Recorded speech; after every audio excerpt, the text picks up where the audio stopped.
Yes, guys, welcome back to another episode.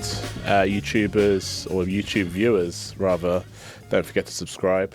Turn the bell notification icon on. Instagram team, obviously, send us questions on the DMs. We've got the Patreon that you can sign up for. There's obviously loads of exclusive content on there. Spotify listeners, listen. I think you can give a review as well. I don't know. You can like leave. I say this every time, but you're the Spotify don. You know all the little tricks of the trade. I'm appealing to all of you viewers and listeners now. Like, just everything and anything you can give us interaction wise. Like, interact. Like, it's good. We're trying to be YouTubers. Shares on the gram as well of our clips and stuff. We're trying to be real YouTubers by the end of the year. So.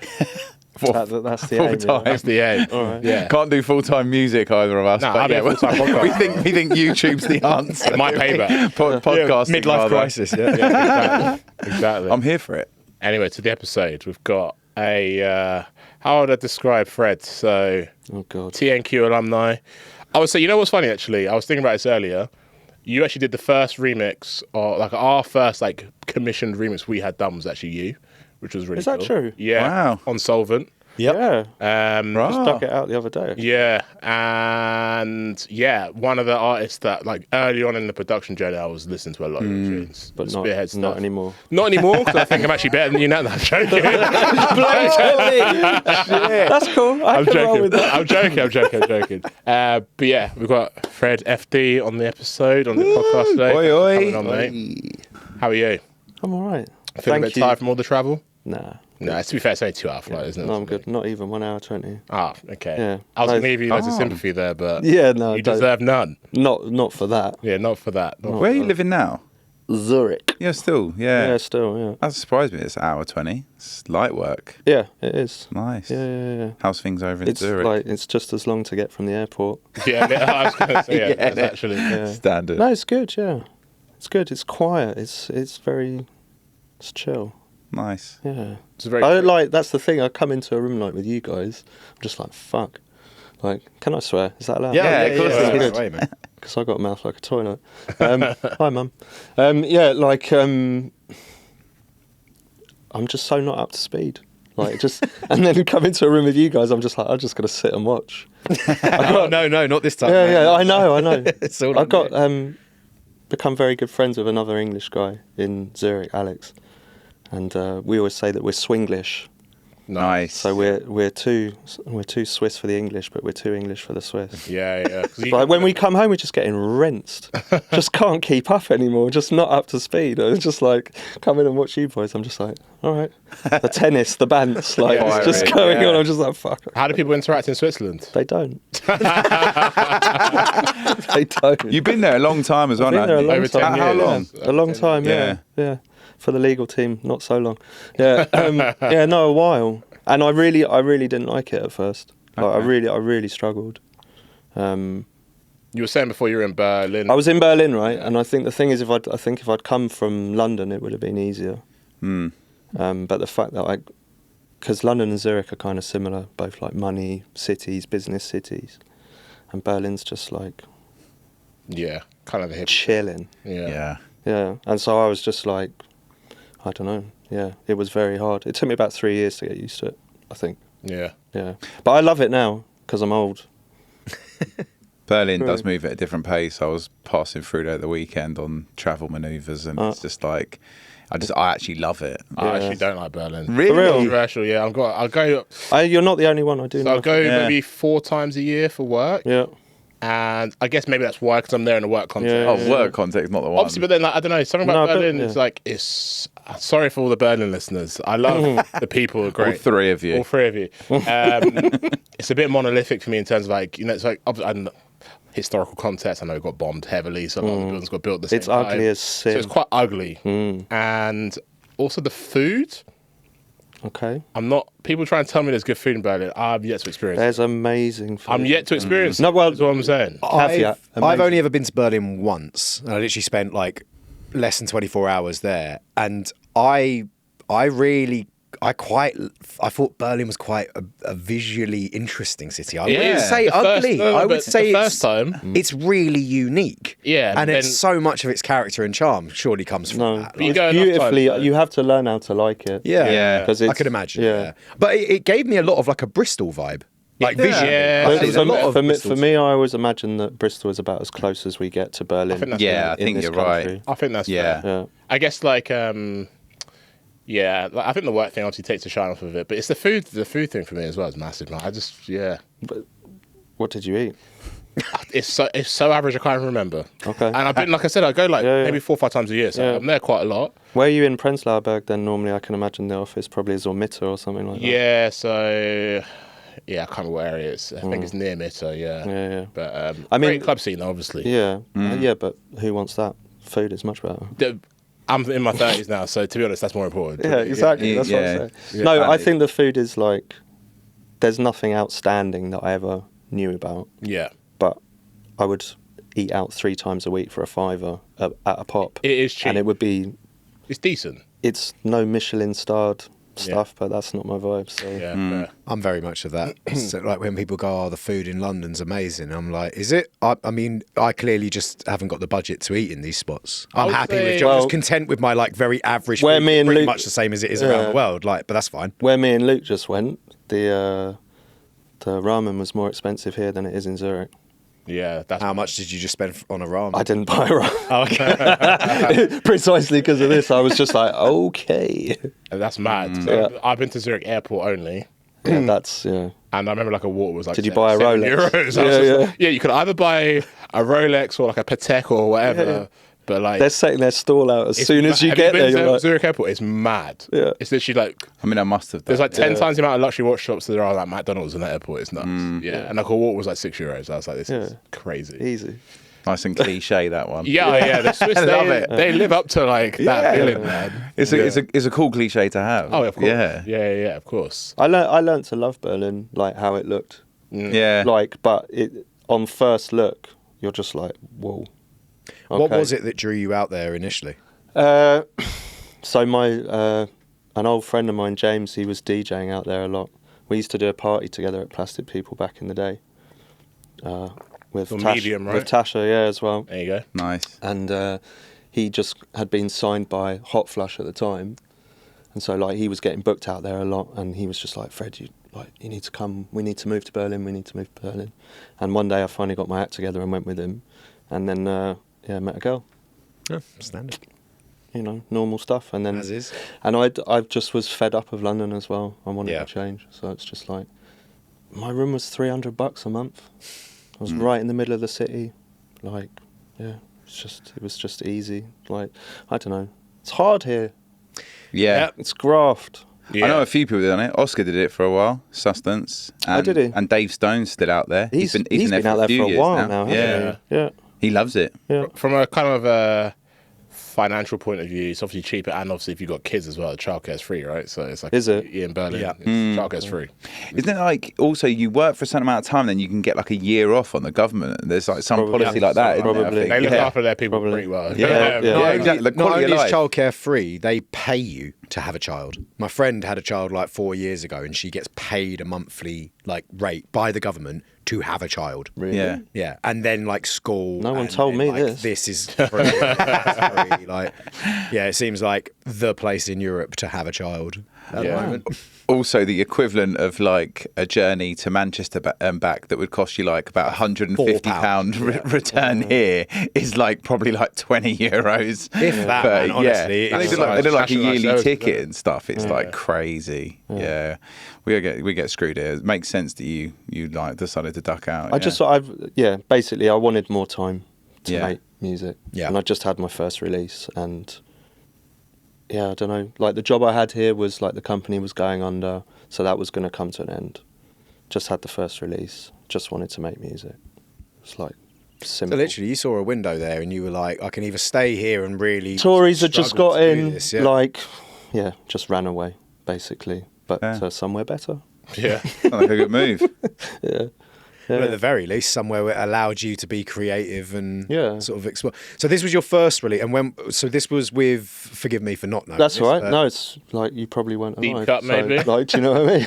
Yeah. So when was that? And that who was 20. That was 2010. Yeah. And the first stuff I signed was actually with CIA, with Deep Cut. Deep cut stuff. But then I signed, me and Keza and Hydro signed the 12 with Critical, and Keza actually put it out first. So that actually came out first, and that was 2010. Damn. Nice. Well, I was going to say what we normally do. Yeah. Because we're jumping Jump in. straight into Let's the do the normal normal thing. thing. But that's Apologies. good. No, that's good. No, That's good. For like people that obviously may not be familiar with you or your music, Sure. we'd like to and for us as artists, it's interesting too. We'd like to do like a deep dive, even before FD was formed. Okay. And like we'll Okay. go back to your earliest musical memories, really, because it's always nice to understand like kind of how you got to the place you're at now, really. So, Yeah. Okay. yeah, if we can go back even further, so you're still in London at this point. Yeah. What's the earliest like you can remember like really being conscious of like wanting to make music or even just like enjoying a certain genre of music?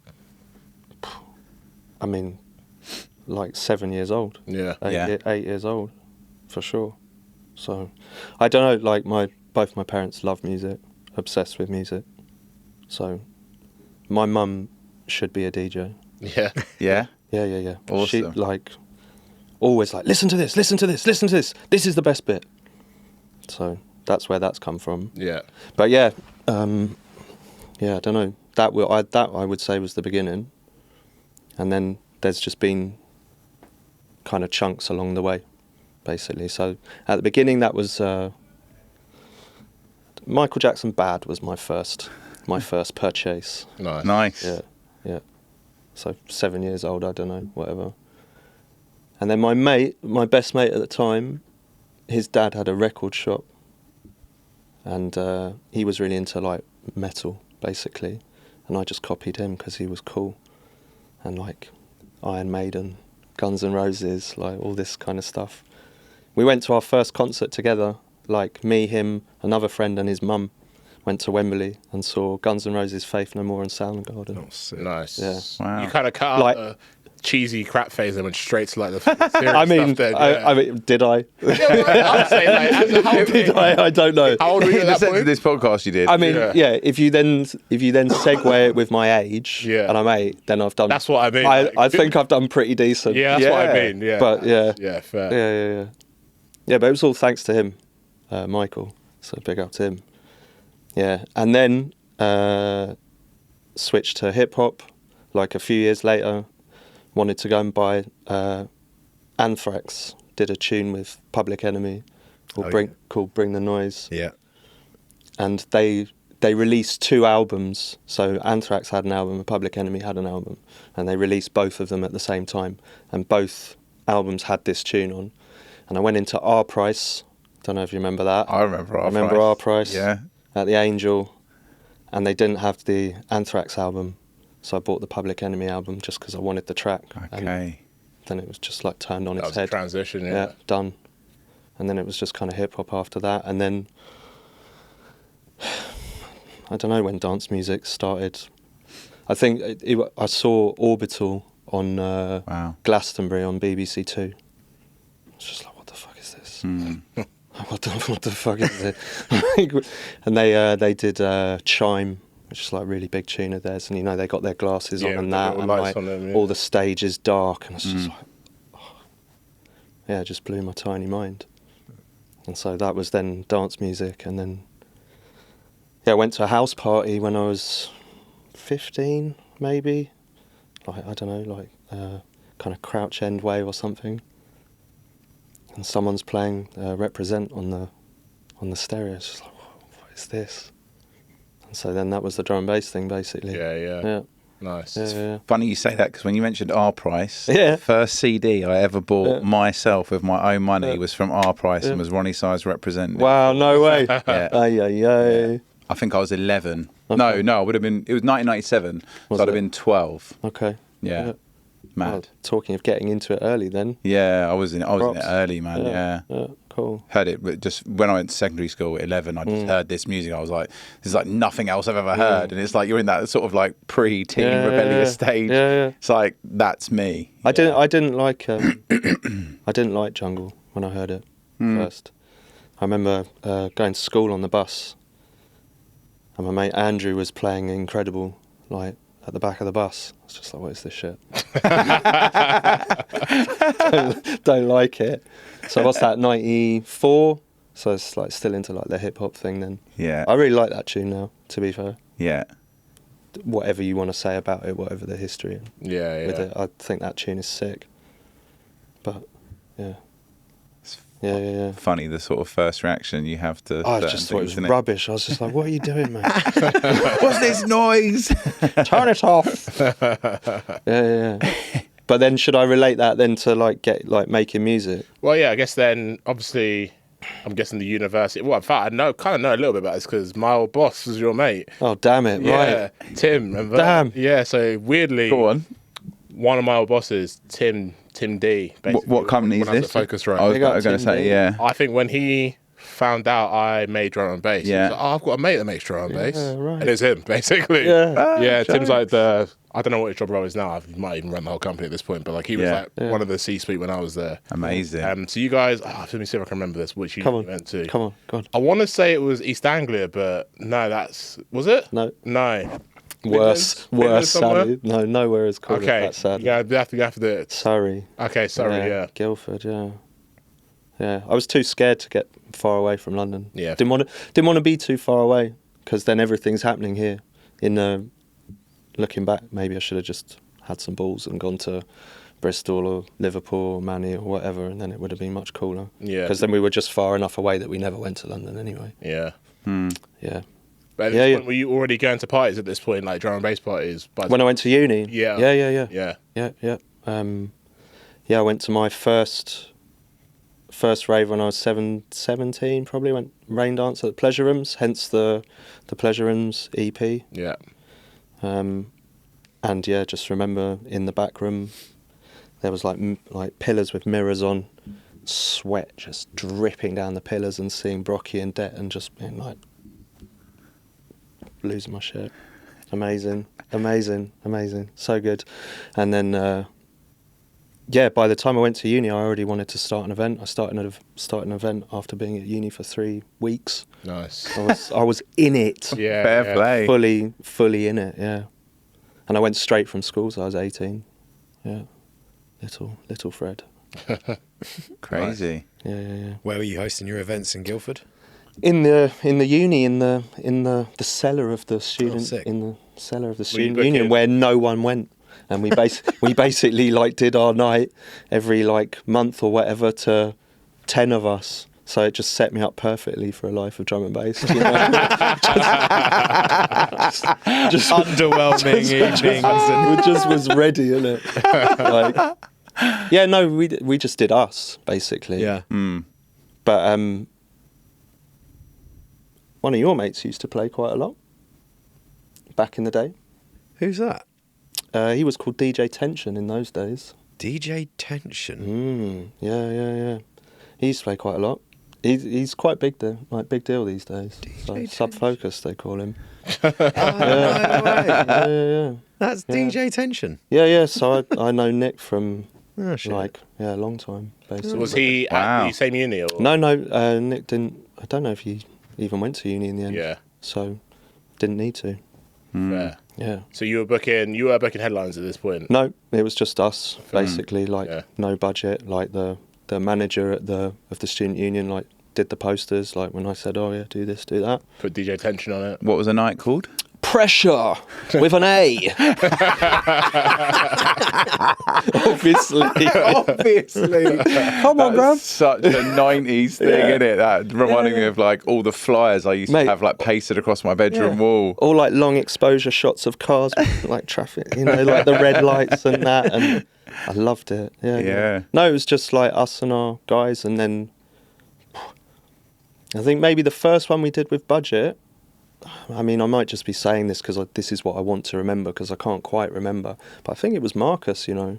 Wow. I think it was Marcus. But we didn't do many. Like it was just mostly us basically. So, but it was great because I couldn't DJ. Like I'd literally I just got my decks after I'd done my A levels.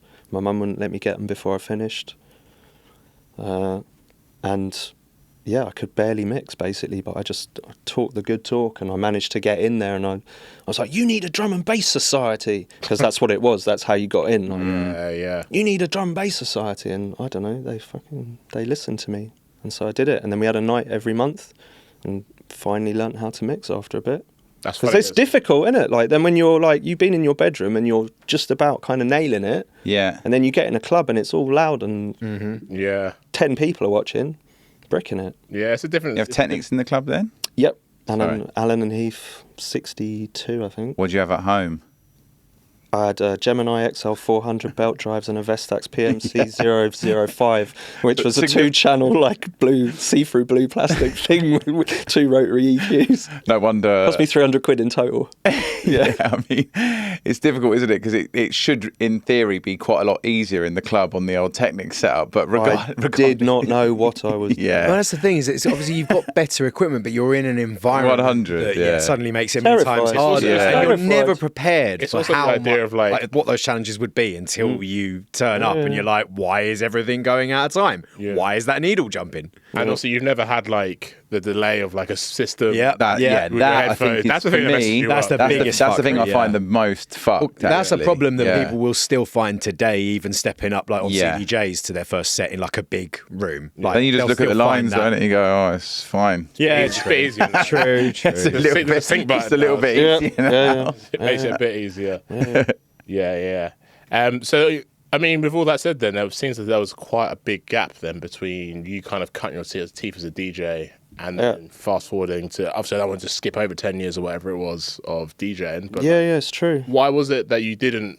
Also, sorry, one thing I was going to say was it's funny you said about the DJ Society because that's literally how me and Tom met as well. Oh, really? Yeah, it's DJ actually Society true. at Leicester, literally, we both Cool. joined it, had our own night at the room 4 of a club Yeah. that we used to, same thing, basically. Yeah. Cool. Yeah, so obviously at that point you weren't keen on production or just. I mean, okay, so what? It's maybe we're slow, but it's 99. Like we hadn't had a computer in the house until I don't know, like 96 or 97, maybe. So, and it would have been like a 386, if that means anything to you guys. Amstrad? Yes. Yeah.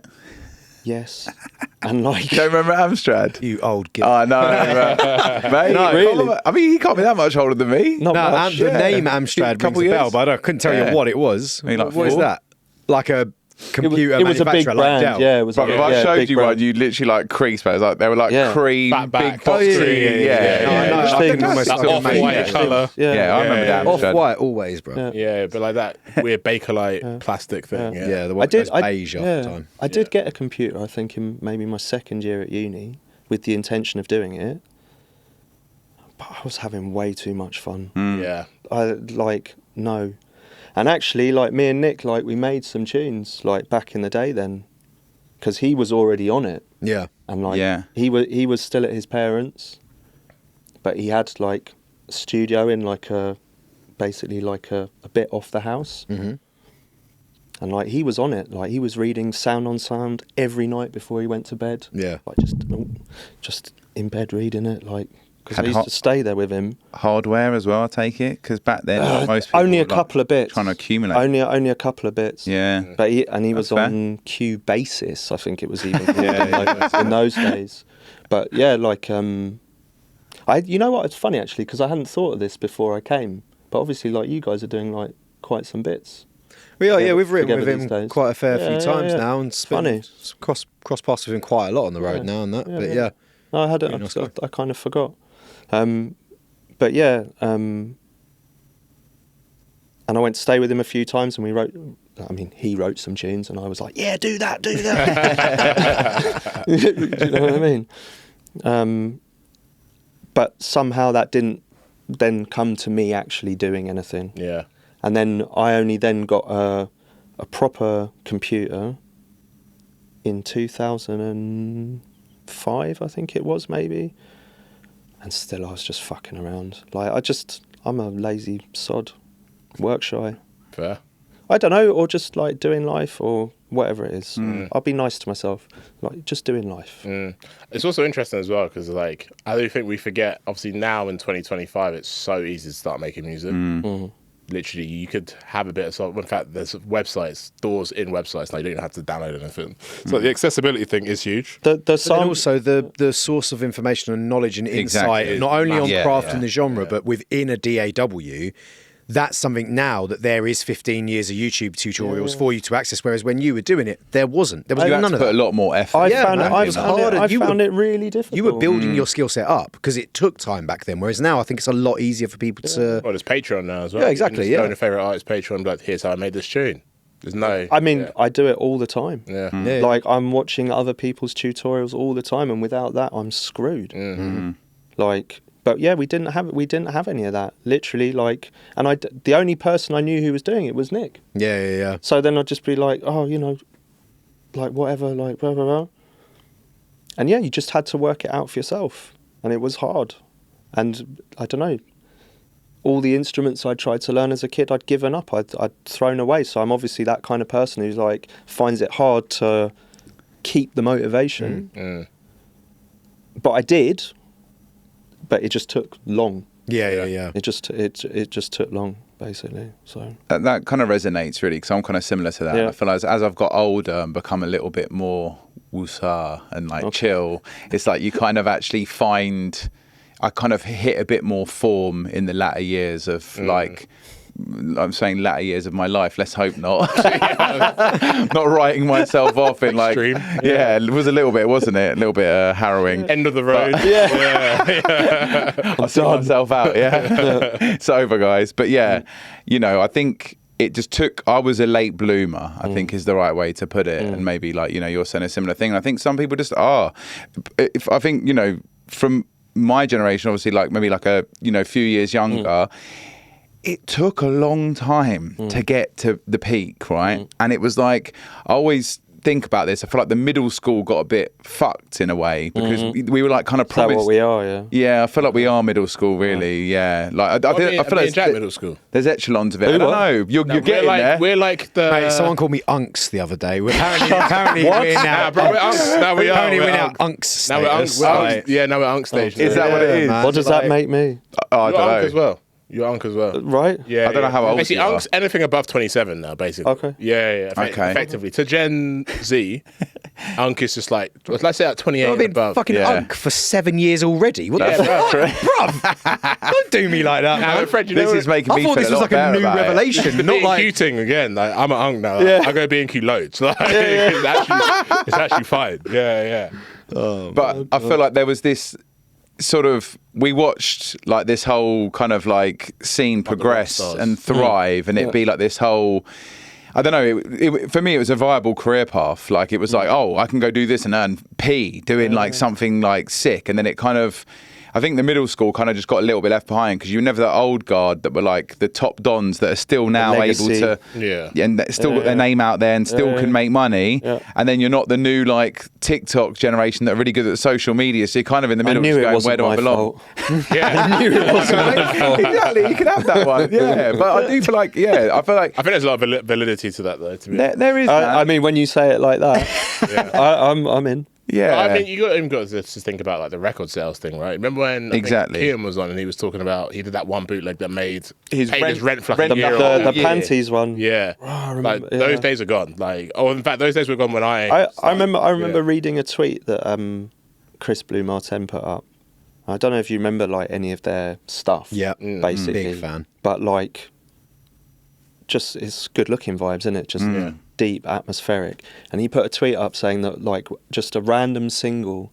Maybe he tell me if I'm correct, Chris. But this is how I remember it anyway.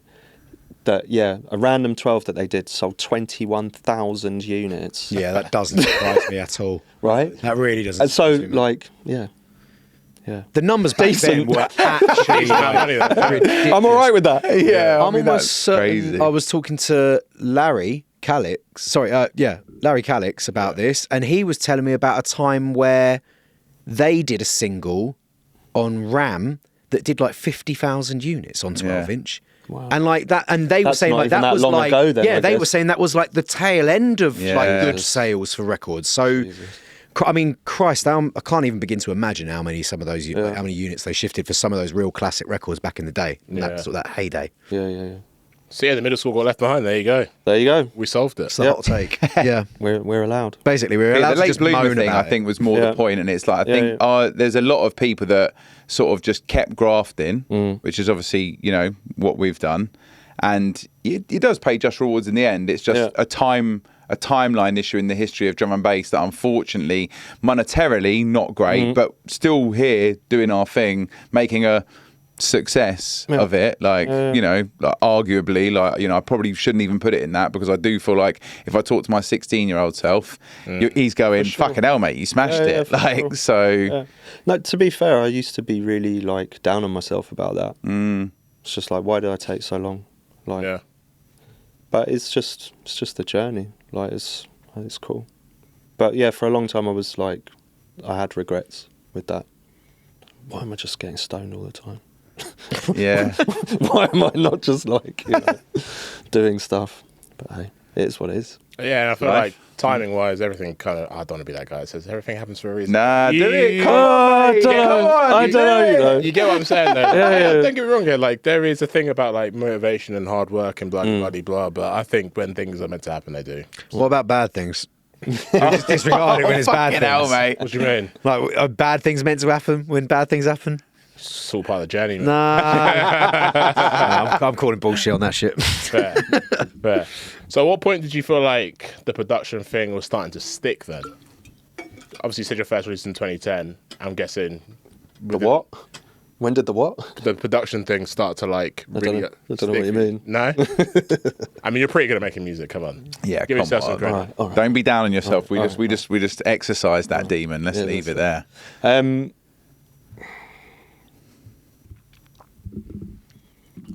I don't know. A few years after doing North Quarter stuff. Yeah. Like, yeah, definitely suffered with no confidence, for sure. And I think, like, yeah, so if you look back at my discography, after the Critical thing came and the CIA thing came, I think there's quite a gap. I bricked it, basically. Like, I remember meeting up with Kazra in Camden, and he was just like, yeah, like, wicked, like, let's do more stuff, like, let's go. And I would have been like, you know, I had that chance to be like one of the kind of OG Critical dons. I mean, it's mad actually. I think our cat number is like 44, so he'd already put in quite some legwork by then. Yeah. But it really felt to me like he was up for pushing me. And I couldn't get my shit together. It was too much pressure. It was too much stress. I couldn't, and I don't think I had another release then for like 18 months, 2 years after that. Wow. Yeah. The music was quite a lot darker, like initially, wasn't it? I'd say. Don't you think? What? Really go, Johnny. I was trying to be so discreet. I can just hear Bear rustling. You can't hear it. I've got the headphones on. I didn't even have a clue, mate. I'm out here trying to have a podcast. I know. He's trying to eat. You got donuts over there. Share the fucking donut. They're little blueberry. I'm trying to okay. get fruit intake in, man. Allow it. Have you seen the one where you get a fucking sandwich? No. Oh my god, we got to draw for that clip again at some point and bring that one back. Me and John are in a three-way conversation and he just starts yamming. Giant cheese tuna spaghetti. sandwich. Like, yeah. No. I'm not liking the two hands. No. John made a statement. It was in. John made a statement. Rich was responding. I knew I had at least 5 minutes. This was your to eat. window. Yeah. Go. 5 minutes. Mate. Yeah, no. I knew I was good for time, mate. Where were we? Sorry. Yeah. No. Sorry. I said some shit and then. You said about the music being darker. Yeah, I felt like originally his sound was not like it was just dark, but it had a bit of a darker like tint to it. I'd say like earlier on. Yeah, true. Yeah. Yeah. What kind of like? Saying it's pansy music now. No, it's gone soft. Mate, I fucking love Liquid's like my favourite subgenre. That's no fucking Spectre Soul, my guys. Is like, that true? Yeah, Spectre Soul, my favourite act of all time. Like, I think they're the greatest producers ever lived. Like, everyone always knows it. Anyone who watches this regularly knows. I'm and like, leaving now. Liquid is my favourite subgenre. So it's just interesting to see that. Yeah, I guess like, how come, was there like any thought process that transition? Was it because of the Critical thing and then you end up not making music? Like what kind of happened? That, Good like, question. I do not remember. Yeah. That's fair. Yeah, I don't remember at all. No, I mean, the thing was, it's like, I loved musical stuff. Yeah. Because, I don't know. Still remember like picking up like those first Caliber records and stuff, and it was transformative stuff. I loved musical stuff, but it wasn't. And I still don't. I didn't think about drum bass like that. That was just, I like drum and bass. Yeah. And that was the end of it. And that, for me, that's why I liked drum and bass. So to carry on from the original story about like the Represent thing, what then also happened was that one of my uncles, he lives in Paris, and he came over to visit. It's my mum's oldest brother. And he came over to visit, and I can't remember how it happened or why he had it, but he had Logical Progression 2 on tape with him, and he gave it to me. So then I've got like Represent, I've got Logical Progression, I've got these two things. At the same time, someone's then told me about GLXY and Ink on Rude FM. So then I got like, it's mad. Like, you just got all these things that come in together, and that's why I found it so interesting. I used to have a dream when I was a kid that I basically wanted to have. So I had 30 CDs or 30 tapes, like, because that's how it was in those days. Like, you had your, you know, it's expensive to go and buy a album in the shop, 10 quid or whatever it was. Yeah. And I knew all my albums back to front, but I always had this dream that I wanted to have a song for every mood that I ever had. I wanted to have a piece of music that I could draw for every mood. And then when I found drum and bass, I was just like, there you go. Yeah. There you go. I've got this whole range, like just everything done. And yeah, so it wasn't a conscious thing, like that those tunes were dark. It's just like, it's just how they came about, or the samples that we had, because obviously, like, it was just, again, like what we were talking about with the tutorials, that you didn't have the access to samples that you had in those, like you do now. You just, someone had a sample CD or whatever, and then you get it off them, and, you know. So, yeah, I don't know. That was it. It's kind of beautiful. I mean, I think that Thanks. Yeah. that can be explained, I think, in part due to the fact that at least I feel that, especially upwards of 10 years ago and beyond, what gave drum and bass so much charm was that drum and bass sounded like everything else. So you could hear the soul influence in a drum and bass record, you could hear the funk influence, you could hear the garage influence, you could hear the sort of techno influence or trance breakdown. Like, you could hear that influence from everything and anything. Whereas now, not everybody, but I think the statement, it can be said more so today than 20 years ago. Drum and bass now just sounds like drum and bass. Yeah. It doesn't have that sort of same Lack of samples, though. Yeah, I think, and that's a big contributor to it. It's like it's the environment that drum and bass is now in. It can't almost be helped to a degree. But I basically, that's exactly what I always say. Yeah. It's like, for me, the reason why I love then drum and bass, so then you've got something for every mood. Like I said, this kind of different track. It basically was a carrier for all these different influences and references. So you could draw in all these different things, and then that's why it was so rich. So you could just have all those, and people can still do it today, and they do still do it today. 100%, yeah. But like, it's very self-referencing now. It's very inward-looking, and I don't know. Don't get me wrong. I love like drum bass tunes. A lot of tunes that reference other tunes and are inspired by that. I definitely do it too. But I do think that the richness came from when we were basically bringing in 100%. all this other stuff. And both of you guys are really good at doing that. Like, you're totally on like a garage tip at the moment. Your music just sounds like garage to me. But like, your tunes take me, like, genuinely transport me back to a time period that I thought, like, sonically My didn't tunes are out exist. of date, yeah? Yes, Mixes are bad. in all the right ways. You're sounding real old in this episode, Yeah, isn't it? innit? You're Yeah. an unk whose I'm just tunes an unk take who makes people old way tunes. back. Yeah. But no, like, I would say in general as well, like, that's really where, like, new art is made, when you're, like, combining things that aren't necessarily within that space or taking outside influence. And I think you're right about I never said it like that, but that's a really interesting way to put it, actually. Yeah, I was just remixing, you know? That blend, basically, like, that's how you get something new. That's how you isn't get it? something new. And I think That's an people interesting point. there is a thing about playing it safe. And I think now more than ever, we have this conversation in kind of many different forms, but I think what it effectively for me comes down to is just like a lot more pressure on like staying relevant and staying at the top, I think, is why the genre is kind of lent towards the way that it has, because people are trying to pay their bills with it. Everything's really expensive. So it's like, we need to make things that people are familiar with. I feel like maybe back 20 years ago, there was no there was nothing to reference, right? It was like everyone was kind of, like you just kind of described it, discovering the sound for themselves and kind of taking their own version off of it.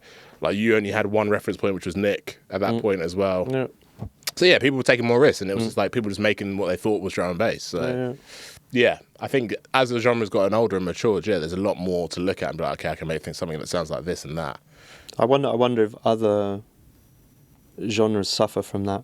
I'm not au fait enough with like I think like, other things to say, but surely house and techno like is not safe from that. It's really either, interesting or because like speed garage is having a real moment at the moment, and that literally, but it sounds like it sounded I wouldn't, apart from production techniques getting better, which you could argue even takes away some of the grit of it. Like a lot of it just sounds like how speed garage tunes sounded 20 years ago. To me, it does. Yeah, I listen to garage a lot, and I think. But has the underground speed garage scene been going for 20 years in the background? Because that's the thing, is that drum and bass has always been bubbling but around. garage Not hasn't like gone away. tiny It either. hasn't gone away. It hasn't gone away, but the speed garage thing did. Yeah, it did. That's what I kind of came back in. to a degree as well. Yeah. So yeah, I think it's interesting because I think about this as well. Like we obviously only ever look at it through our little lens of D&B, but I do wonder if other genres are saying the same thing. Like the big room techno guys being like, oh, it's just the lufts are too high now. You know, the conversation that we have as D&B producers, I do wonder if that happens in other scenes and other. To me, I doubt it happens as much. But I was going to say from the sampling perspective and like bringing sort of other influences into it. I don't know. A techno head can correct me if I'm wrong, but they don't really use samples, though, do they? Yeah, I'm just like it's way more like a electronic than sort of the organic nature of D&B. I guess in my very unprofessional opinion. I guess the more general like topic of like. Is the music getting very samey in other genres, or like kind of all the things we complain about in drum and bass? I mean, I think it is. Yeah. I reckon it is. In the mainstream, it definitely is, and we're in this real. I reposted like a really interesting. This guy did an Instagram post about like how everything's become nostalgia based, and like in mainstream music now, like I was listening to Cisco Thong Song the other day. Banger. Big draw. Because I saw, you know, Trackclip. They do that really cool sample video. Yes, where I saw that video seen as that well. one? Like Great sample. like the tunes we were listening to as like kids, that were in the charts. How does the hook go again? You know how the hook goes.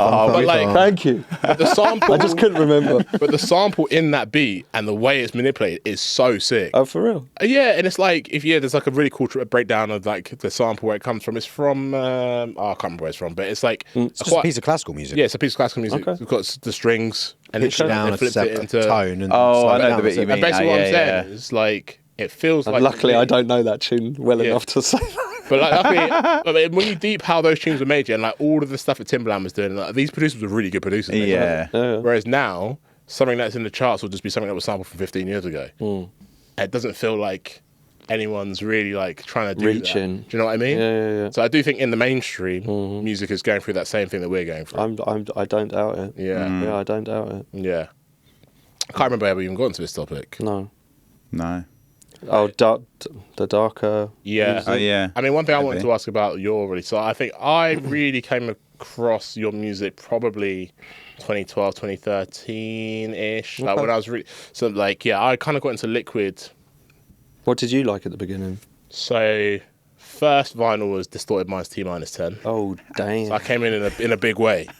I came in a big way. There's another one that goes boom, boom, boom, Yeah, boom. literally, you know. Wow. Yeah, like wicked Yeah. tunes. Wicked It's a tunes. big It was tune. like it was T-10, 10th Planet was like the A and the B side. I remember the artwork. Yeah, that was like the spaceship or whatever. Yeah, Yeah, super damn. sick. And then like obviously they had the pendulum. I'm the pendulum school. Oh yeah. You know, like we're the same age. Like we're the pendulum tarantula gang. Like Oh really? yeah, Okay, I didn't know that. Whoa. yeah, we're the Yeah, same I age. was. Tarantula was a little bit of a late one for me, though, man. Yeah, that was like 2007 though, no? Was it? But anyway, Anyway. that was that era for me. Really, I was a garage hip hop guy first, and Okay. drum and bass came later. Okay. And then I think High Contrast High Society was the first like album I had. Okay. that put me on. What's on that one? Is that the? Racing Greens, I think. Yeah. that one. That's the most iconic one, isn't it? Yeah, ridiculous Okay. album. Yeah. Yeah, so that's kind of the way I came through. But I think you're the first tune I can remember of yours was probably like Change Please, maybe on Spearhead Yeah. around that time. Yeah. Yeah, and I mean, to me, at that time, I was like, FD's a Liquid producer. So it's interesting because I would say I only discovered the stuff that you were talking about. Maybe after. maybe that's the first like more musical one. Though. That was a super musical. I can't remember, to be honest, but that's well musical. Yeah. And that was kind of like my entry point to FD basically. Okay. So I was like, in my mind, you're like in that ilk with like on the pink vinyl. Exactly.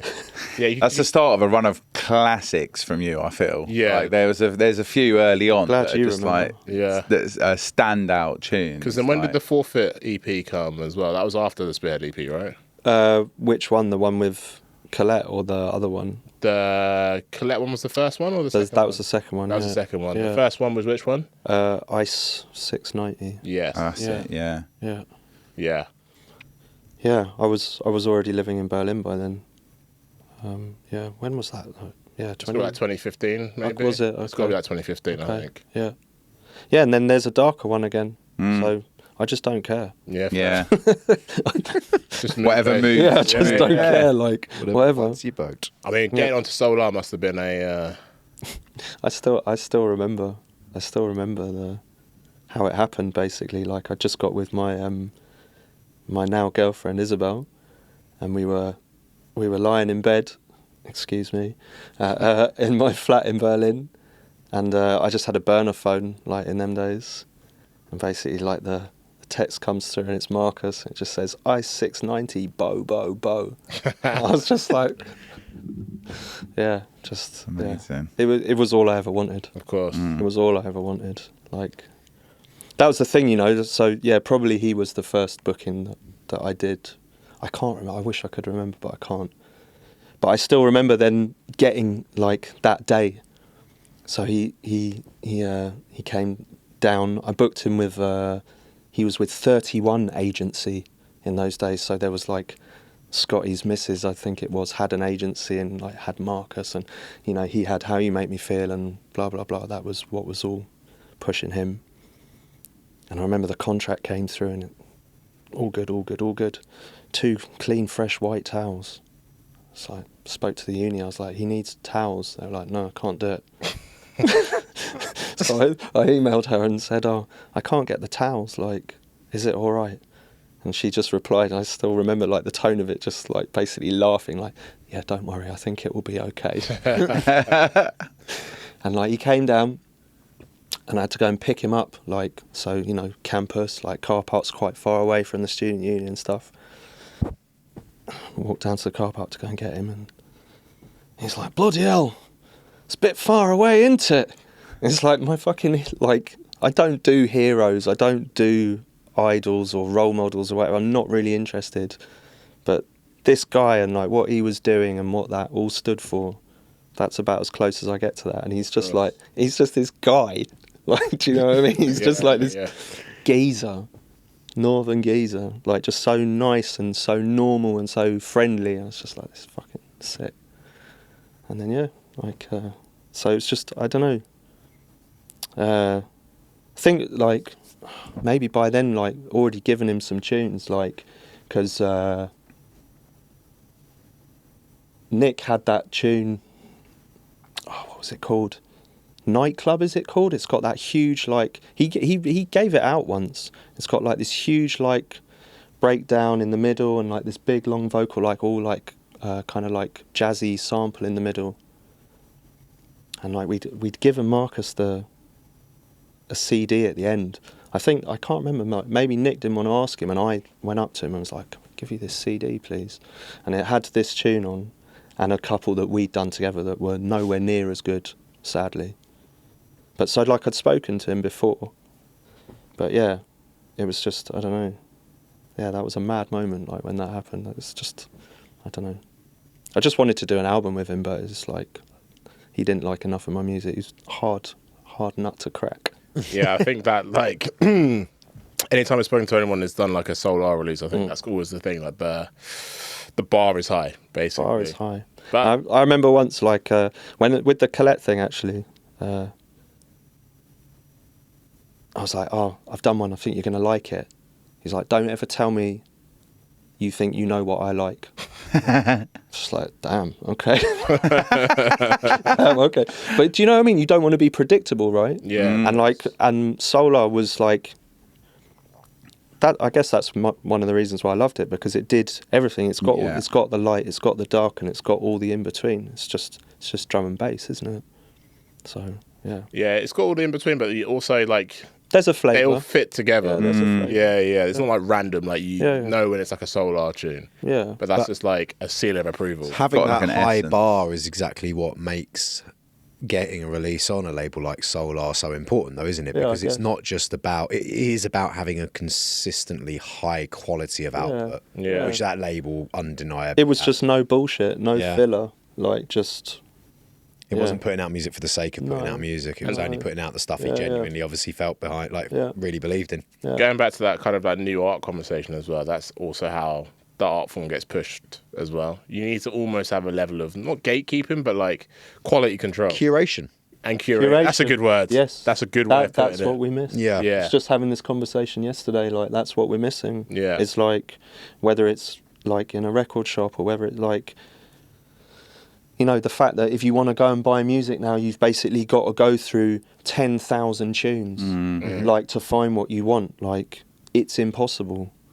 Whereas, like, if you'd go to a record shop back in the day, like, the way that they bought the tunes was that the sales rep would phone up. The guys on the, like, yeah, I like that one, I'll take a few of them. Yeah, I like that one. No, I don't want that one. So, like, he's automatically, He's a tastemaker. like, He's filtering curating it. what's Yeah. in the shop, but also probably the person at the distro's already, like, thinking about what he's Yeah. talking about and what he's offering because he knows what that shop wants And then what the that beautiful shop thing what is they- that what it on the other sells. side of town, the other shop will have a totally different So you selection can of go and get the tastemaking. other bits if you want. Exactly. And Yeah. but it gave it a little bit more of like the community almost gets to Yeah, I dictate guess. what records have a chance a bit more so, rather than it just being who's got the biggest budget behind their social media account, which it feels a little bit more like that now. Or the best than other way radio around. bugger.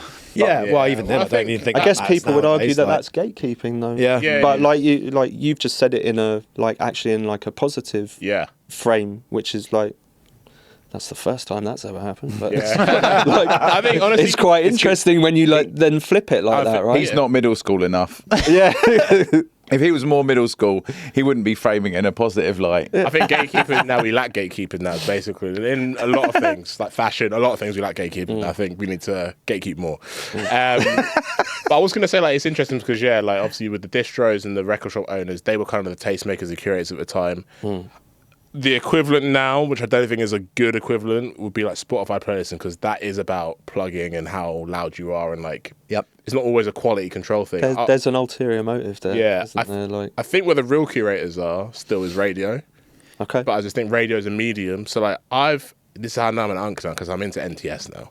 Okay. I've hit the NTS stage. Yes, Unks. And there is quality curation on NTS. And I think stuff like that, it's just not a big enough platform for people to discover it. But I guess that's what kind of creates an underground, right? Yeah, so it is still there, but it's just not as they're not as front and center, I would say. Well, it is still there, but there's Yeah. just so much more of everything. Yeah. Noise.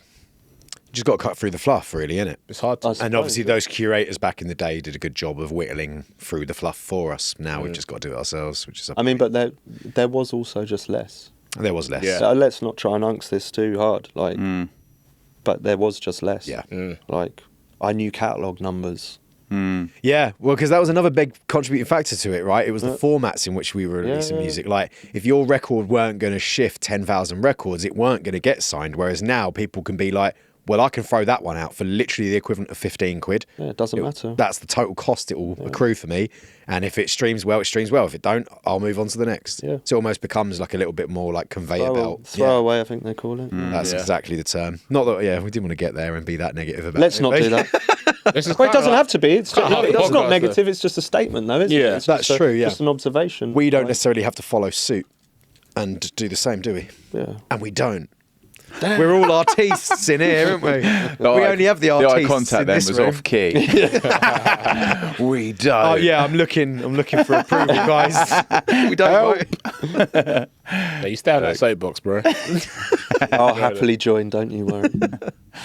So yeah, I guess just going back to the FD journey. So I'm calling it now. Literally. Fuck that journey. That was good, to be fair. Sun and Bass, I feel like, has been something that you've been part of for a long time. Yeah. Quite a key part of that. Yeah. And obviously released music under the label as well. Have you been there since the first year? Like, No, they were already. So when did it start? 2004, 5 or something? Yeah, It was my first time was 2011. Okay. Yeah. So nowhere near the beginning. Yeah. But yeah, again, that's a Berlin thing, basically. Oh yeah. Yeah, that's a Berlin thing. So I moved to Berlin like a few days after Steve Links was playing. I can't remember. I messaged him. He messaged me like, let's link up. And then he was like, I'm going to go for dinner with the Sun and Bass people. Like, do you want to come? I was like, yeah. And the thing is, obviously, I'd known about Sun and Bass, and I always wanted to go, but who was I? And then just met them, and then it just went from there, basically. So, yeah, and basically been going like most years since 2011, which is pretty mad. Yeah. I mean, what does Sun and Bass Night mean to you, really? As like a place, as an event? A lot, yeah. A lot. Like, that's where I met my girlfriend. Like, it's just where, like, of just good time with so many friends, and I don't know, it's like, it's just a real hub, isn't it, for like our kind of music and like what we want to represent, and the place is too good for us. So it's always nice to be there, right? It always does feel like it. Yeah, every time I'm there, I'm just like... Can you imagine how they feel when suddenly like 2,000 or whatever it is, 3,000 drum and bass people turn up on that? They must just... The interesting thing is, during COVID, I know a couple of people that went to San Teodoro. And they were playing drum and bass in the places still. mugs. Yeah. So I do feel like, like sometimes in like nature, like something will happen and then like a weird evolution will happen. I do feel like with San Teodoro, there's a little bit of that. Yeah, it's like DMV has just been like imprinted into this little coastal town, and so It's had a bit of a little cultural impact. That genuinely. Yeah, I mean, obviously, I guess it must be so good for them. Yeah, I mean, like it must just be, I don't know, like I think without tourism, Sardinia is a very different place. Like, not necessarily a worse off, but that tourism conversation's a big conversation anyway in itself. Yeah, but it's definitely, without tourism, Sardinia is a very different place, and so it has a huge impact for them. It's also like a supercharge blast at the end of the holidays, isn't it? Because it's like It's not just actual like Italian fill the coffers, isn't it? Basically, holidays, is it? I think it doesn't. It's weird because even with that, obviously I imagine the prices inflate and stuff. It doesn't ever feel like you're getting completely ripped off there. Does it not? I'm not. I don't think so. Like, no. Do you think? I think it's pricey now. Yeah, is like. I haven't been for like 3 years. I mean, compared to when I went, has it gone crazy? Yeah, now. Because the lobster linguine last time I went was €20, and I thought that was good. No, it's You've been living here too long. This mate. is the thing. Like, still the same at Alba but that is the thing. Oh, though, yeah? like, Alba Chiara is still the same price. For the last, like, Robbie's 4 or 5 still- years. Robbie's it's like the still doing it. freshest He's still killing seafood, it, yeah. and it's gorgeous and it's so well prepared. I would happily pay, and it's still like 40% cheaper than it is anywhere else. Coming from London, it's quite a nice thing to be. man. If you're just like, I ain't taking it for granted. I love it. What did you say his name was? Roberto. Yeah, that the 'cause guy- that's Limoncello. Limoncello guy. He's deadly. He is fucking big old Robbie. wild. He is a character. I tried to sneak out of there on one limoncello this year, and I had at least 3. It was He's like, represented. Yeah. he's an absolute G. That he's a guy. G. Yeah, Always sweating as Roberto. well. Yeah, He's sweating. isn't he? hustling. Yeah, he's hustling, man. Yeah. Yeah, you've definitely been to that restaurant. It's the one on the corner opposite the. Got the upstairs place. bit, The nice upstairs garden. bit. Like a big They do outdoor- beautiful I'll be food, and the honest guys with you, are vibes, man. Everywhere is beautiful and got a lovely Yeah. outdoor area, and everywhere I've sat and eaten with people has been gorgeous. And I've also always gotten quite bladdered. Yeah. Yeah. I don't remember many. Kind of the vibe things. out there. Yeah, I can't not.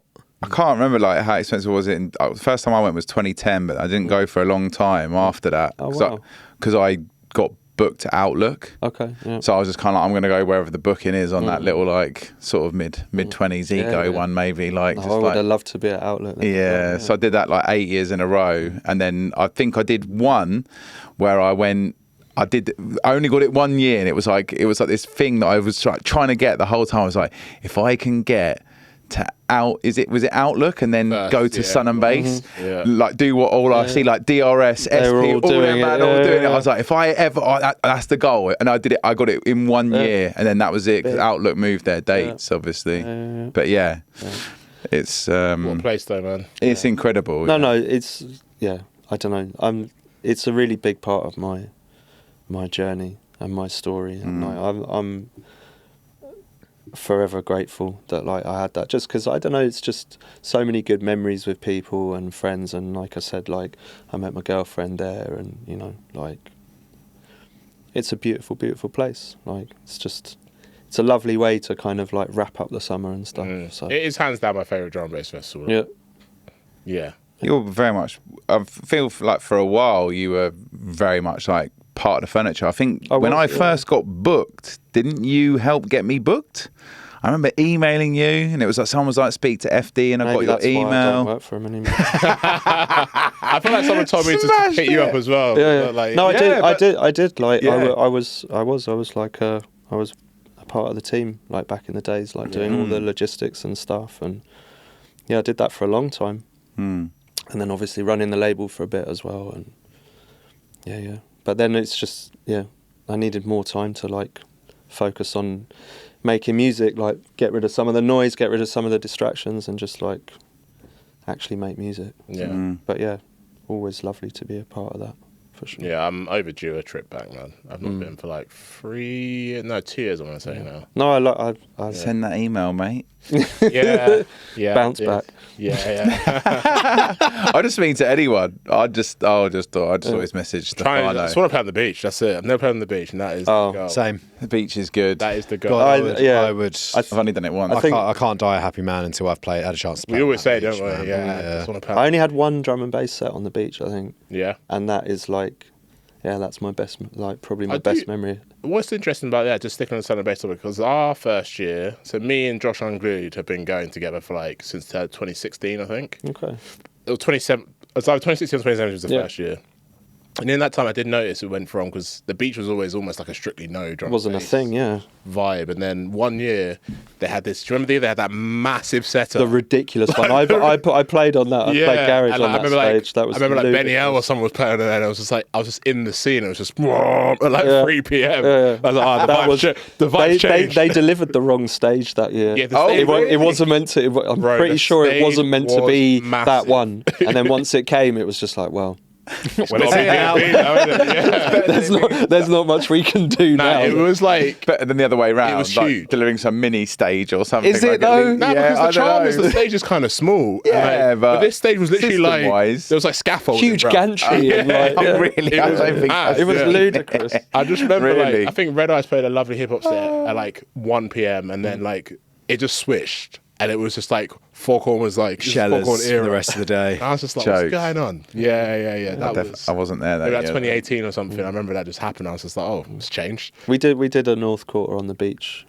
I think, is it 2019 maybe? I would have been there. Or it's 2018, I don't know. I still get a lot of comments about it. I did a set with Dan Steezo, Yeah. and basically like I got to close out, and like it was easy. Like the boys just like they just set it up for me. Do you know what I mean? They were just playing like nice wafty shit, and then I can just turn up and just go bosh. Like, so it was just like, and I just like we just had so much fun, and like pointing out, and that system is just like. Yeah, it's just That's the best system at the whole of Sun and Bass, I think. Yeah. The beach system. for sure. just like proper function one. Just so hammer good. it out. Yeah, it was wicked.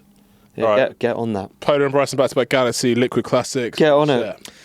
It's got to be done, isn't it, gotta be man? done. That Pitch. and it's literally Sun and Bass Beach and Valve. They're literally the only two like sets that I am Gonna go like. down well with I the holiday can't- makers. I can't. I can't you don't mean the die. two together? No. Yeah, no. Those It was two. I quite can't die a happy contrasting man thing until to I've go played where, like, those two sets. Beautiful like sunset like vibes on the beach, and Yeah. then the Valve. valve. But like, The valve but is to me, sick. like they are like to be able to turn around, like in 20 years' time, look back on what I've been able to do and go, yeah, I was able I to do would those love to two. play on They Valve. are like I will they're like back that. childhood dreams Yeah, to have been able to do. Like I feel like it's not the same yeah. from an MC perspective, but I have played on the Valve twice. All right. Yeah, but And? Impossible. Look, since What is your super basic? They give Is me like this- one is this- monitor like this. I was like, Sound engineer. is this new Valve or OG Valve? I actually both? one of my like sort of breakthroughs career wise was I won a Valve MC competition at Herbal in about way. 2011 maybe. Wow. I don't know, but like really early you do on, Valve and then at I got Herbal? to play Indigo 2. How's that gonna work? on on the Valve. Yeah, with, do you know Malinky? Yeah. Runs Four Corners. So he won the DJ competition. Oh, sick. Gera was in the DJ competition with me. No way. We come up from like Southampton, and IC3 knew about us because we used to. I went Innovation in the Sun a few years, and that era and Sun and Bass. I was giving out like mixed CDs. Yeah. So like, just had a few people that knew, and then he was one of the judges, and I think he just like liked me and was like, out of the three judges, probably just was like, he's got to be the guy, and that was it. It's matey boy, And the then, one I I got know. to pound the Valve. Yeah, it was sick, to be fair. But yeah, I think sick, I've done it once since then as well. But it is, yeah, I mean, it's iconic. But my point is, it's like from a mic perspective, to be able to, I'd much rather DJ on the Valve than MC on the Valve. I think was the point. I was a long-winded way of getting Well, one there, one day you can do both on Sun and Bass Beach. There you go. Back to back Benny L. The thing that, you know, what's funny about that as well on the beach is like, you see it every time, is like some people who clearly booked a holiday did not knowing festival was on, looking angry as fuck. And then you get some like old 70-year-old Italian Donnies just getting involved. Yeah. That's what I love about that one, man. Yeah. The split reaction. But the family that didn't know that there was a drum and bass festival happening, that one sent. Well, then the kids like enjoying it, and Kids loving it. parents just sitting there screwing. Fucking Karens. Yeah, exactly. It's funny actually because the year I played Sun and Bass, 2022, I was at a wedding in Italy.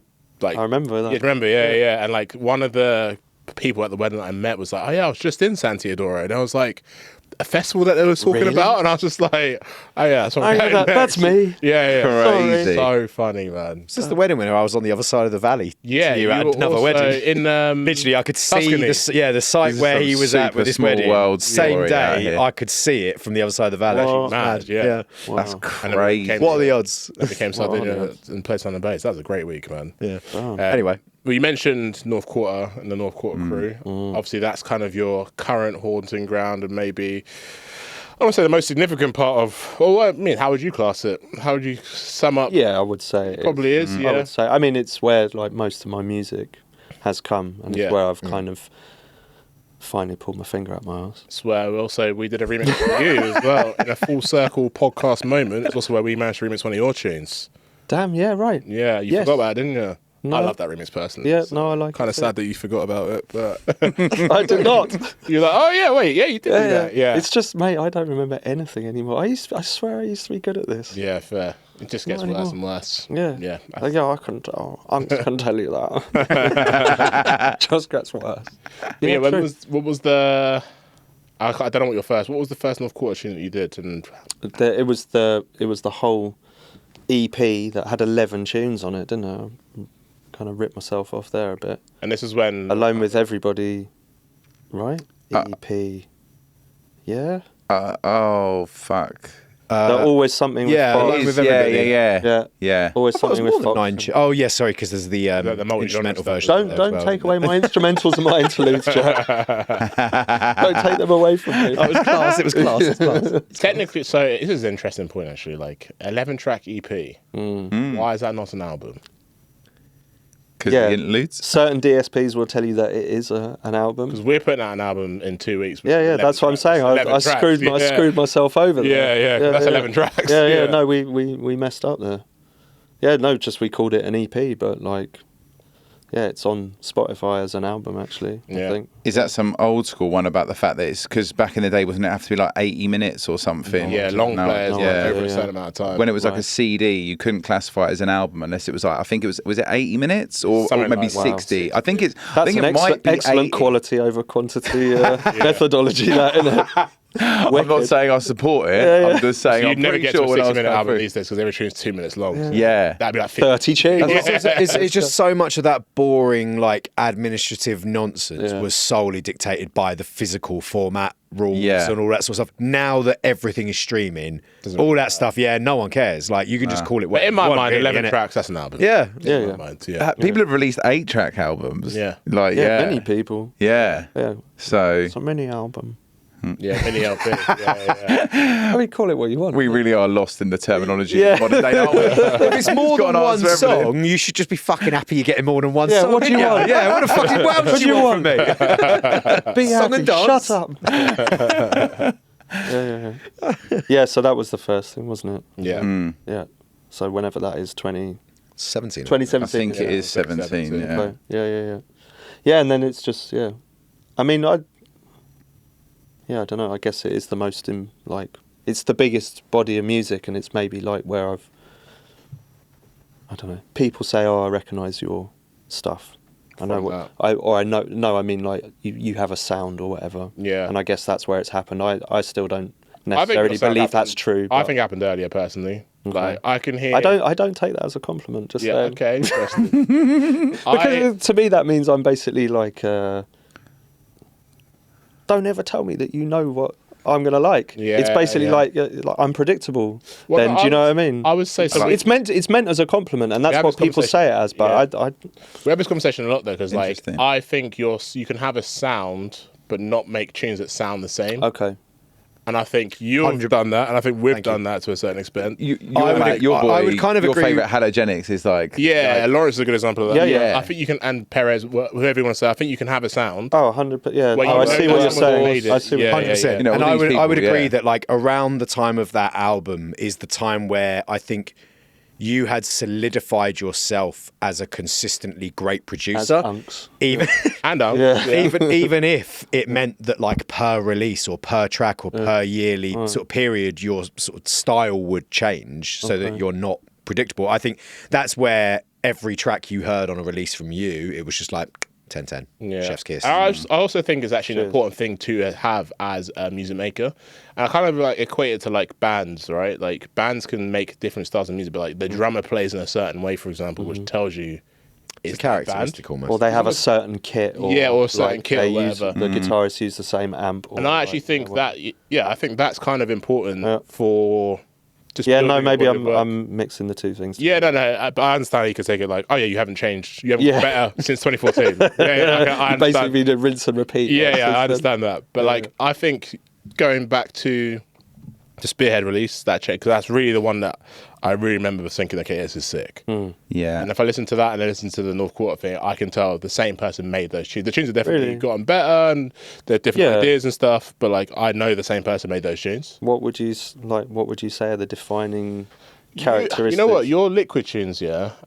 And it was kind of part of the reason I started to want to do this, actually. I'm going to give you a high praise here, was you use very thick drums on Liquid tunes.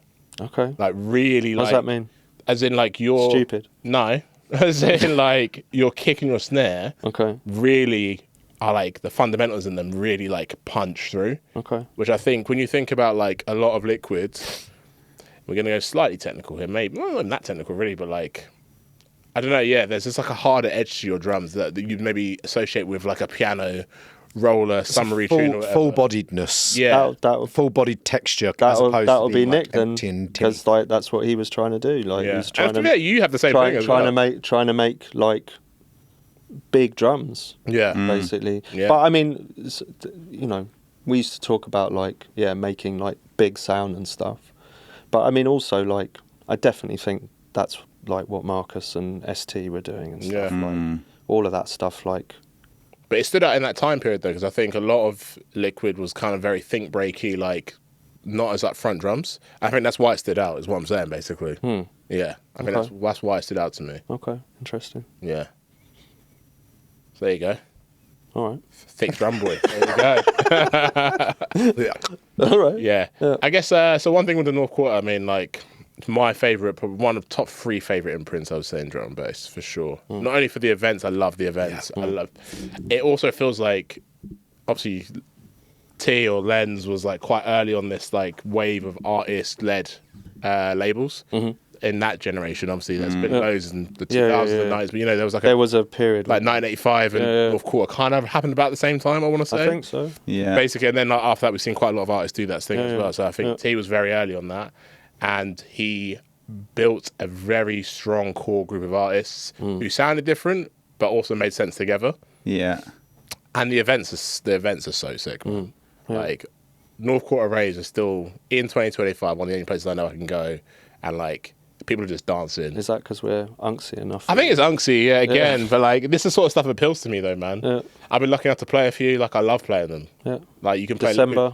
Yeah, I mean, it has been announced. Yeah, I was going to say, I saw that today. December Yeah, 20th. Like you can play a Liquid tune at 3 a.m. and it goes off. And on it, You like can do on, yeah. I mean, I'm not at enough other people's things to say. Yeah. But, like, that's nice to hear. It's not like that everywhere else. Really? It's really not like that Really? everywhere else, yeah. Okay. Yeah. It's definitely not. Yeah. Yeah. I think I've only been able to go to one, I think, but even that I think Phonox in general We talk about Phonox as a club. kind of a lot, by the way. patterns It's our that, favourite and club. then Okay. you Yeah. put North Core in there, like Yeah. it seals the deal. Yeah. What do you like about it so much? If we were going to do the Amen Brothers summary, I would say it's one room. It's like a one square room, like 500 people, which I think is a perfect amount of people, firstly, for a rave. It's dark as fuck. Dark as fuck in there. The sound system's pretty decent. The lighting's minimal. There's Yeah. a disco ball in the middle you clock sometimes. You forget it's there. Booth is cramped. And you're either basically in the room or you're in the smoking area. There's no there's not Yeah, enough there's places no in to be. between. Nowhere You know to what I mean? fuck around. Backstage is Yeah. shit, so everyone has So, to yeah, everyone's be got the behind broom the cupboard. desk. The green room, broom covered. Yeah. Someone lights up a cigarette and no one wants to be here anymore. Yeah, it's so true. Yeah. It is just like the quintessence, like from It's all a the key things you need for a club. It's yeah. just there. Really, just Yeah. you're in it. Like there is no back intensity. room, there's no backstage to hide. There's no Yeah. like massive second room for you to go. There and is a dip nice out chill out to. ar downstairs, but that's I actually- always forget that. That's but I forget even that's there as well. It's not always open. It That's used to be why a room it's good. too. That Yeah, that they used used to have when it DJs can be. get down there. Yeah. Sometimes they completely rope it off, and it's not even an option. Like Yeah, yeah. that's why I love that club. It is just like you are there wholeheartedly man. to fucking club and dance to good Yeah. music. That's it. No option. That's it. There's no option. That is it's why it's that or good, go though. home. Yeah. Like, it's literally that. And that's actually such a fucking rare thing to find in London, let alone Especially I guess elsewhere. it must Like, keep the focus, isn't it? But yeah, man. Yeah. all right. I'm doing everything we can to get that fucking endorsement from Phonox. Who owns Yeah, Phonox? I mean, we talk about it. No, it's Columbia They got Group, big innit? we actually do. We should be doing an Amen Brother event at Yeah. Phonox for sure. watch this space. 2029. Yeah. 20. So yeah, I mean, what's it like being part of that crew? Man? It must be pretty inspiring as well. At some Just- point, yeah. just having that like family, basically. You said it. Like it's basically, I don't know.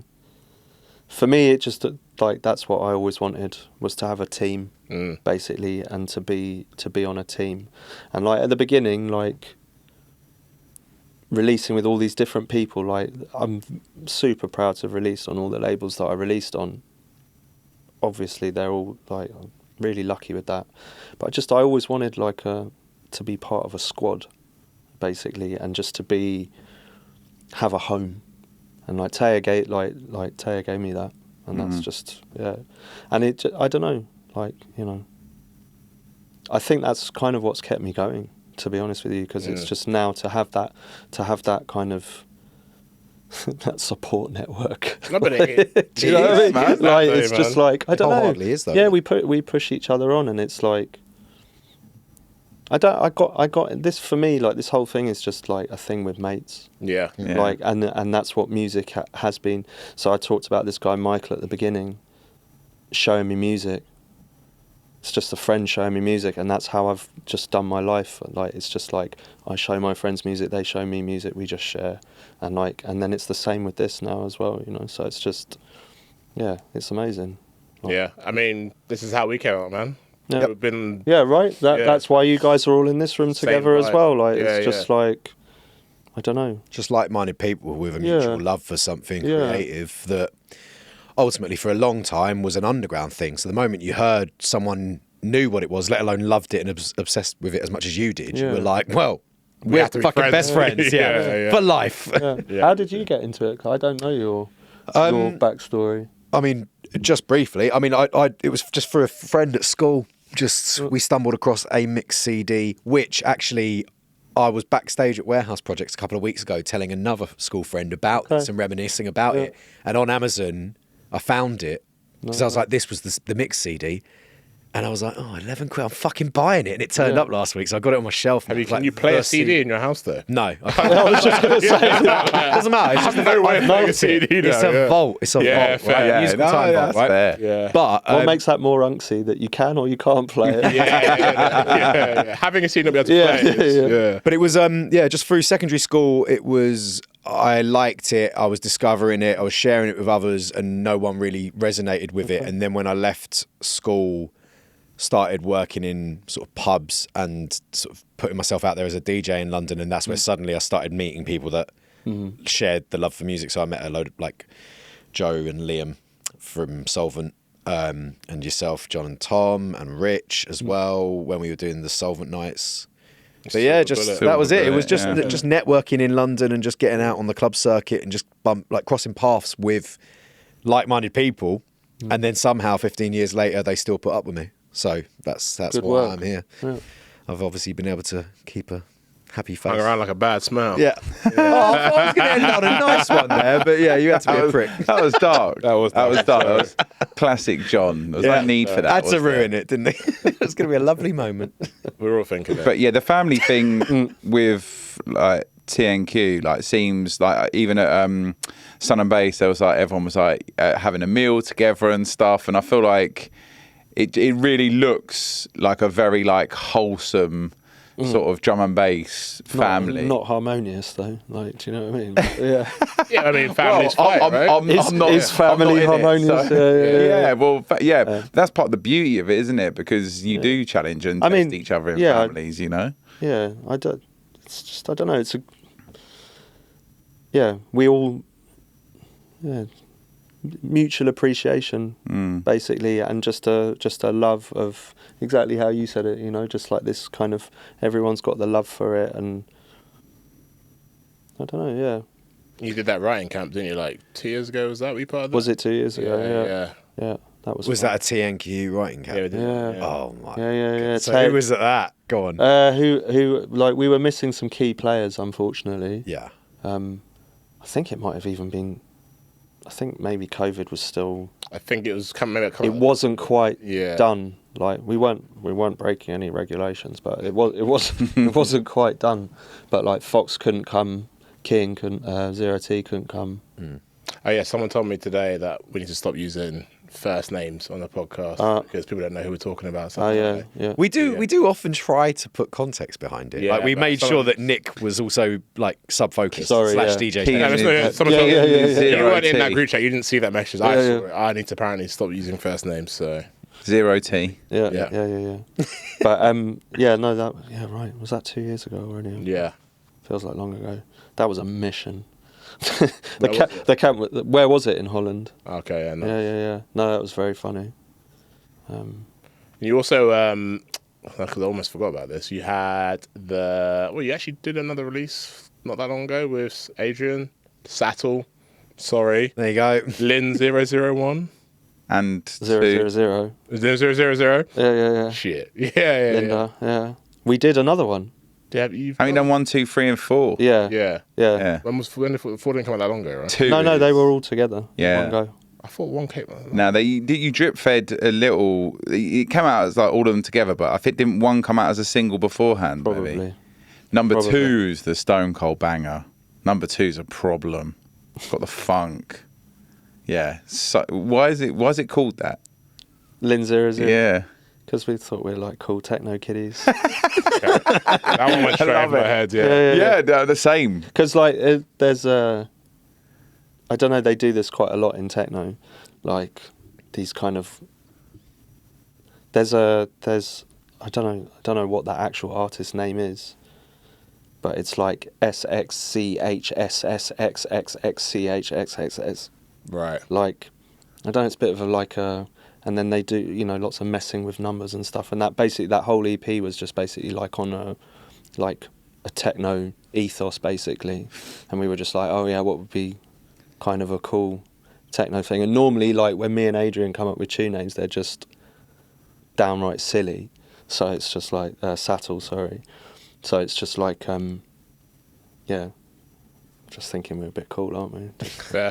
Basically, That's yeah. how we came out with Galaxy, to be fair. Yeah. It'd be like edgy and stuff. Yeah. No vowels. No vowels, Yeah, so yeah. edgy. But Literally. it was in those days, It wasn't actually it? was in those days. No yeah. vowels and an X. Yeah, or You like are a V as running an A it. or whatever. Like, yeah, silly times.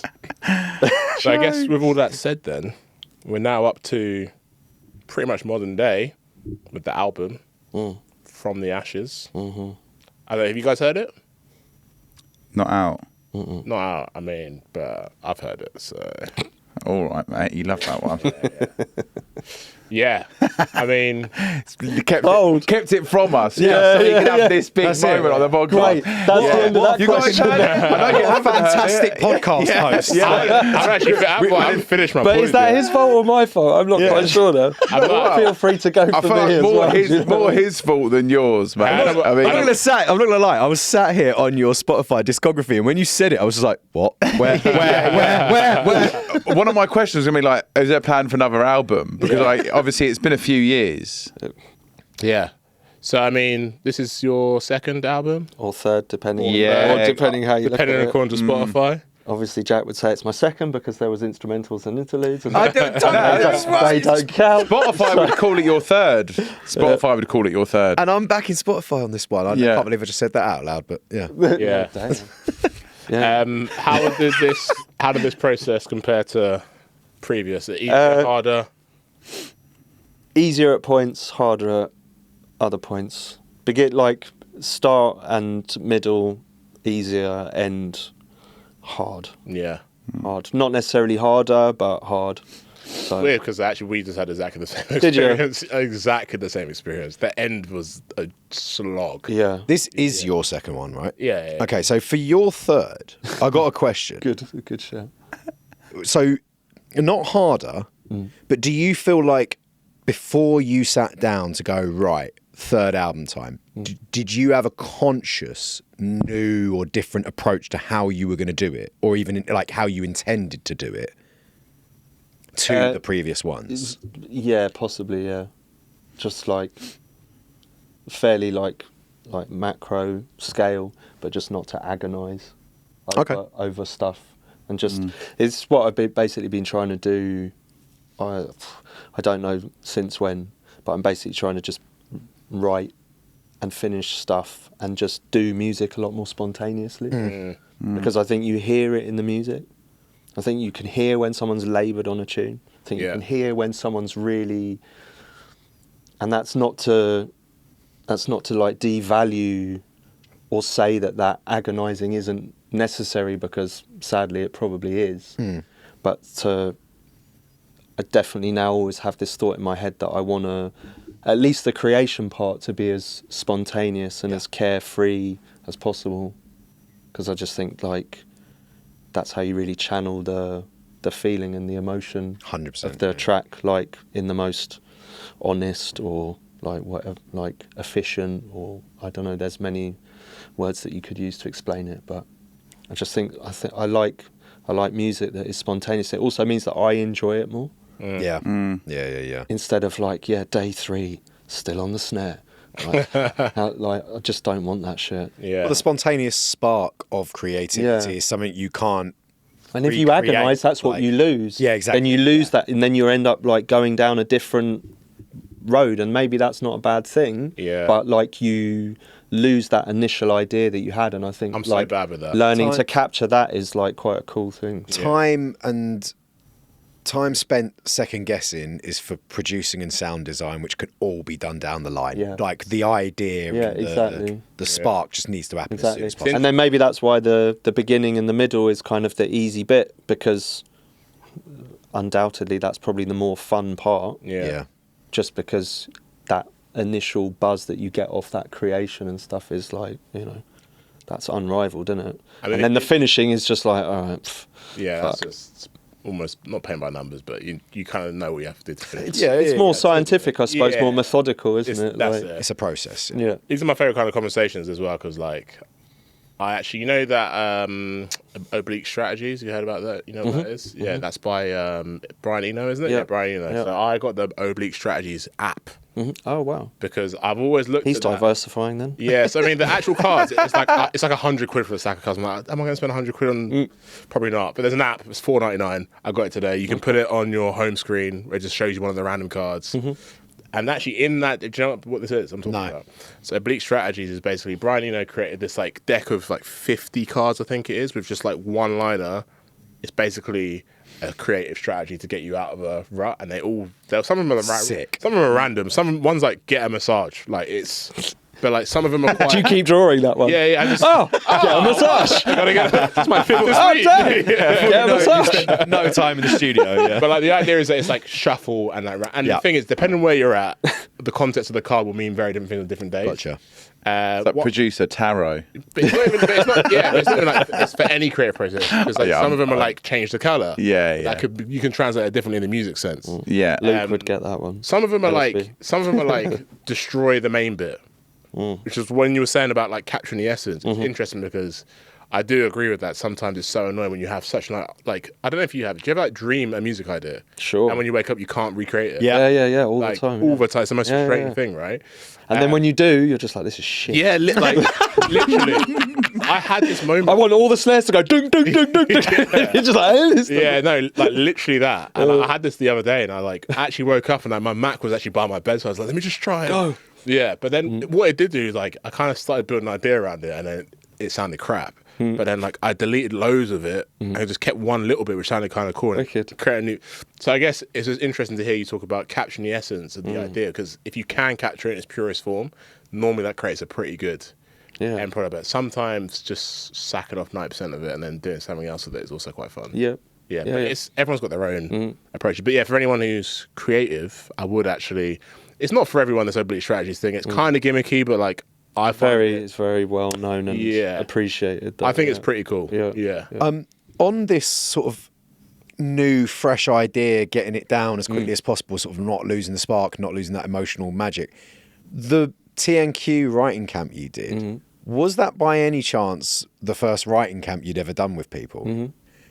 And coincidentally, the next album you write, you've got this very sort of... Because we had exactly the same process I didn't even think with of our that, third and fourth album in 2019. You've done that many. Yeah, mate, their album He merch. fucking churns them out, mate. That's mad. It's actually No, our it's first, grim to think of it like that. Our first That's rank camp was amazing. post-COVID, no? It was, wasn't it? It's 2021. Yeah. So yeah, so this album just done. Yeah. That was this has been a very these tunes were done about 18 to 24 months before the album was like released, but those last sort of 6 to 12 months was just mixed down and tweaking and whatever, because those ideas are essentially birthed off the back of writing camps. And the moment you had the idea, you're like, well, that's it, that's perfect. Yeah. We'll sit on that, being good enough to test out and just sort of including mixes here and there for 12 months until we have to sit down and get down to the nitty gritty. But yeah, it's interesting because it was the writing camp thing. Suddenly it was like you've got 4 hours with a bunch of people to not worry about sound design. Yeah, just you grab a chuck all that preset. process out. Grab a Yeah. preset. Have a vibe, and it's just so catch a vibe and just really enjoy it. Yeah. And then once you've got that really special idea, then 4 years later you can deal with all the fluff and shit. But for the time, it's just the moment you said writing camp and then you mentioned that about the next album, I was like, yeah, that seems to be a common thread, I think, with. I mean, quite a to be lot of people that to be do it. honest, for me, where that's come from is that's come from Lens. Yeah. So like, because like when we started working together, he was just like, yeah, look, you can do one idea and work it through to completion, finish the tune. Yeah. How long you spend on that is up to you, a week, 2 weeks, a month, whatever the fuck it is. Send it to me, and you've put your 100% into that, and I'm going to go, I don't like it. Yeah.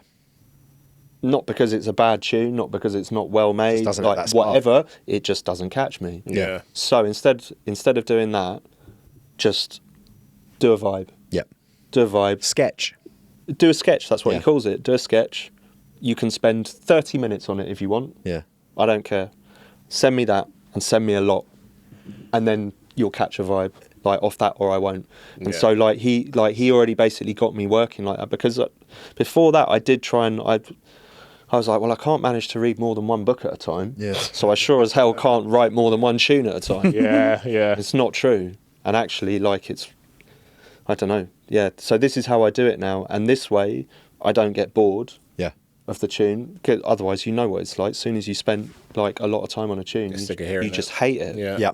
Like- And unless you're getting someone going, oh my God, this is the best thing Yeah. I've heard since sliced bread, you're never really going to give it 100%. So it's kind of what's the point? Yeah. You're So- not feeling it, they're not feeling And so it. that's how we did the writers' camp as well. Obviously, also because the time was limited. Yeah. But he'd already pushed me into that direction of working like that, And I'm really glad that, like, obviously I was very resistant at first because that's just how I am. Yeah. But, like, yeah, I bought into it, and that's how we've been doing it since Better Days, basically. So all of the EPs that I did, they're 4 or 5 tunes maybe, has probably come from, like, 15 or 20 ideas. And then it's not wasted. They come later.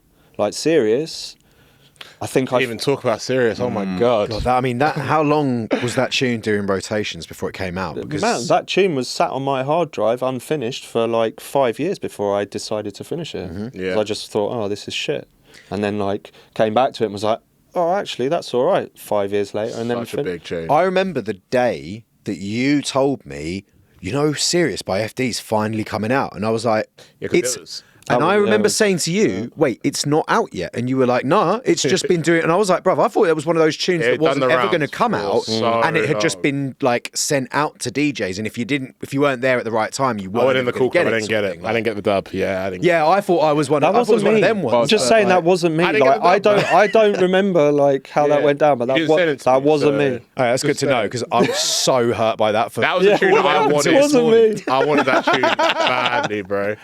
Yeah. And I think there's a remix I'm sorry, what? Yeah, I haven't got that either. Who's that? I don't know what he's talking about. Yeah, Serious was in a couple big mixes. I think Luke did it in a Fabric mix or something. Did he? In a couple big mixes. Did he? And like, I remember I heard it at something, but I was just that tune. I mean, Lens broke that one as well. Did he? He put. I can't remember. Maybe he put it in one of his. He put it in a mix. I can't. Oh, it remember would have what been with one of the Dance Diesel mixes. a probably. dope tape or whatever. Yeah. That's where it would have been. But Yeah. mate, that tune had me in a chokehold for so long, man. Ridiculous tune. It still does for many people. Yeah. And to be fair, it's still in the USB, and I still draw for it every now and then, man. It's just It sounds all right. It's It's a mess, but it sounds all right. but it's one of them ones that just works. You know what I mean? Yeah. It's maybe not technically perfect, but It's really not. Kind of irrelevant though, isn't it? Yeah. When the tune's got that much of a lore behind it, like it's, yeah. I think Ambra's my Percy, and I think Ambra's one See, of the... that's one I hate. Really? Oh, I hate it. Caliber remix. Do you know the funny? What I was about Don't to say? hate his remix. Do you know the funny thing is? I was going to say that's actually one of the tunes where the original's better. 100% the original's better than the remix, and that is a rare thing to say when Caliber's Caliber involved. remix as well. I know. I only play the never original come on of the that podcast tune. now. You wanna roll out a mix with like a couple of like liquid rollers. You can't. I think it's very difficult to find a better liquid roller than Because Ambra. the drums, man. I told you. Yeah, you're right. I just was going to He's say, right. I hate the drum. FD drums. I hate the drum. That's so funny. I agonised on those ones, and now look what happened. There you go. Hate it. One thing I want to ask about the album. So there's a couple slower tempo tunes in there. Yeah. And I guess one thing that's been really nice about the North Quarter, maybe they do it less so now, but I remember that first couple of years of North Quarter releases, they were all like, the EPs were really like albums, because people were doing, in fact, I heard the new Note EP the other day. I mean, he deserves his own episode, man. He does, yeah. He's a joke. Yeah. But yeah, he's done like... There's an interlude on that. It's just it's ridiculous. just Yeah, honestly. did for me. Yeah. It's really, obviously, everyone that knows Lensman knows his taste has always been so wide, and obviously he does the reminiscent mixes, which again I hammered for a long time, the hip hop mixes. So I mean, he's obviously very encouraging of people exploring like tempo genres, right? And I guess for you, it sounds like you've got a techno side to you. You lived in Berlin, to be fair. Didn't have a choice. Makes sense. Didn't have a choice. Yeah. Yeah. What's it like for you writing those different styles compared to writing drum and bass? Does it feel more, because like, for me, when I write music that's not drum and bass, I don't know what I'm doing. So it feels like It's the best kind of ignorance. yeah, literally. It feels like you can just kind of do whatever, and it's there's no expectation. Same. Yeah. Exactly the same. Just loose, free, whatever. I mean, I don't know. Like, maybe it's pointless to have them on the album, but I don't know. I don't want 14 tunes just of drum and bass. Personally, I want I want to reach a bit. I don't think any of your listeners want that. Yeah, To be honest with you. We've talked about this a lot with a lot of different people. You didn't mean that as a No, that wasn't like a John Dick. I definitely just made an 11 track drum and bass album with only D&B on it. No. That wasn't a John Dick. No. No, we've talked about it with like almost every single guest that's come on. In fact, every guest that has released an album has said exactly the same thing when talking about their writing an album. No, but like that's the whole point of an album. It's where it's where people come to hear you doing what you do creatively at your best, and like just no restrictions. Just it is a palette of whatever the fuck you want to do as an artist, right? I have had loads of comments about the non-drum bass ones that are on the last album actually as well, which obviously was a motivator then to do more.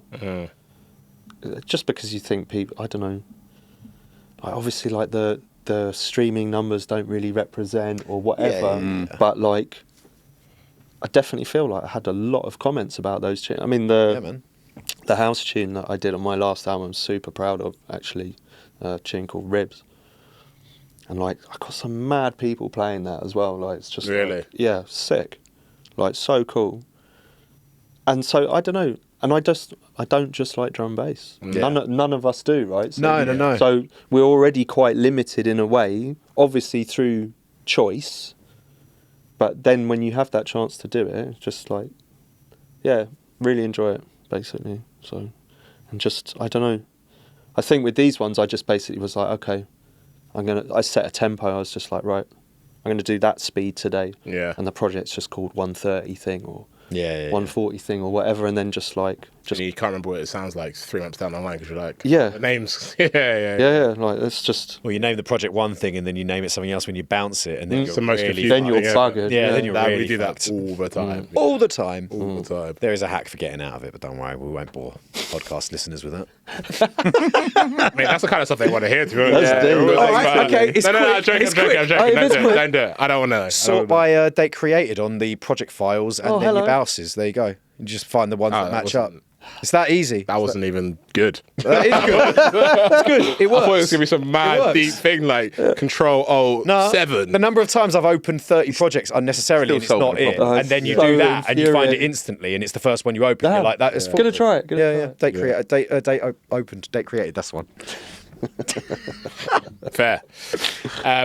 Yes, I mean, this album, obviously, third album. What is it? I definitely thought of it as my second album. It's third. So We're let's. calling it third. All right. So tricky second album. How did it go? No idea. No idea. Just duck that one. Yeah, couldn't be fucked. That was kind of going to be my question, though, yeah. Yeah, really. Yeah, like, Damn. just because obviously everyone's first album is like this almost like unbridled, unrestricted just expression, because it's just like you've never written an album before. I mean, you said at the start it was easier, the middle it was kind of okay, and then the end was hard. Is that because of the technical aspect, or like the pressure of trying to do better than the first album? No, it was a time aspect actually. Yeah. So me and my girlfriend were moving house. I got my studio at home. I've been in that room for 11 years. I was just like, I do not want to finish this in a new room. Like, this is going to be a Hell, This is yeah. going to be a nightmare. Yeah. And actually, I also needed to buy new monitors because like one of my monitors was about to die as well. So I was like, new room, new monitors. Like, I'm toast basically. Like, this can't happen. Then also like we booked a holiday, so I was just like, just kind of drew a line in the sand. And also, when you have a deadline with Lens, do not miss your deadline. Do not miss your deadline. So Fair. yeah, and so yeah, like it was a lot self-inflicted pressure. It's so funny In the that end. because we handed in our album 3 days before I completed on my new flat. Wow. Same thing. Yeah, Yeah, I was like, I'm literally going to pack all this stuff up. Yeah. And so it has to be done. I mean, in a way, it's And Tom helpful. and the baby It's as well. helpful. Oh, yeah, right. yeah. So like we were like, we have to finish Yeah, this yeah, album. Yeah. And I mean, that's good. It's good to have like, with this kind of thing, you could just keep going forever. And Yeah. I definitely work better under pressure. It's absolutely knackered me now. Yeah, I think a lot of us do, to be honest, man. Like we all think we have more time than we do, and then suddenly when the pressure's on is when you just some people crumble, some people kick into gear. But yeah. I definitely work better under pressure. Yeah. So, and yeah, but it just was very, very tiring.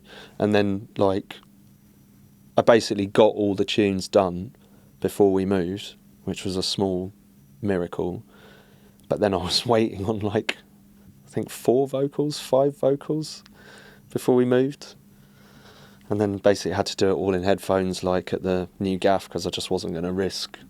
Trying to trust I mean, in a way, like I do most of my mixing on headphones anyway. Like my room is like semi-treated, but it's not like a professional Yeah. studio or anything. And And I guess maybe for mixing, like I'd maybe trust the headphones a bit more anyway. Yeah. And I think then definitely like, I don't know, maybe you boys can give me some tips actually, because that would I'm the wrong person to that would ask. be quite good. But like, you know, to get like levels of vocals and stuff, like maybe we'd check on kind of multiple things. But like generally, like my headphones, I'm quite happy with, like to get all my levels and stuff. The two places I check is my studio headphones and AirPods. Okay. Yeah, that's literally all I do, Literally, except for like- the studio monitors, just because that's what we both. work Yeah, on. yeah. So But studio monitors. I don't even AirPods, trust AirPods, my studio monitor setup, even though I've No. got the same monitors as Harry. It's just the room isn't So treated. different. It's Yeah. a temporary room, whereas the room that me and Harry work from together Yeah. is we've invested in that shape, Yeah, yeah. size, Yeah. space, Yeah, time. sick. That room is That room bashy. is sick. Where is It that? sounds phenomenal. It's just in Harry's gaff. gaff, yeah. But it's just, instead of having two fucking setups that are equally sort of naff, Yeah, yeah. why not just invest in one? Yeah. And I do the sort straw, so I travel to him every time. Okay. Hey ho. It's just But a yeah, no, beautiful space, isn't it?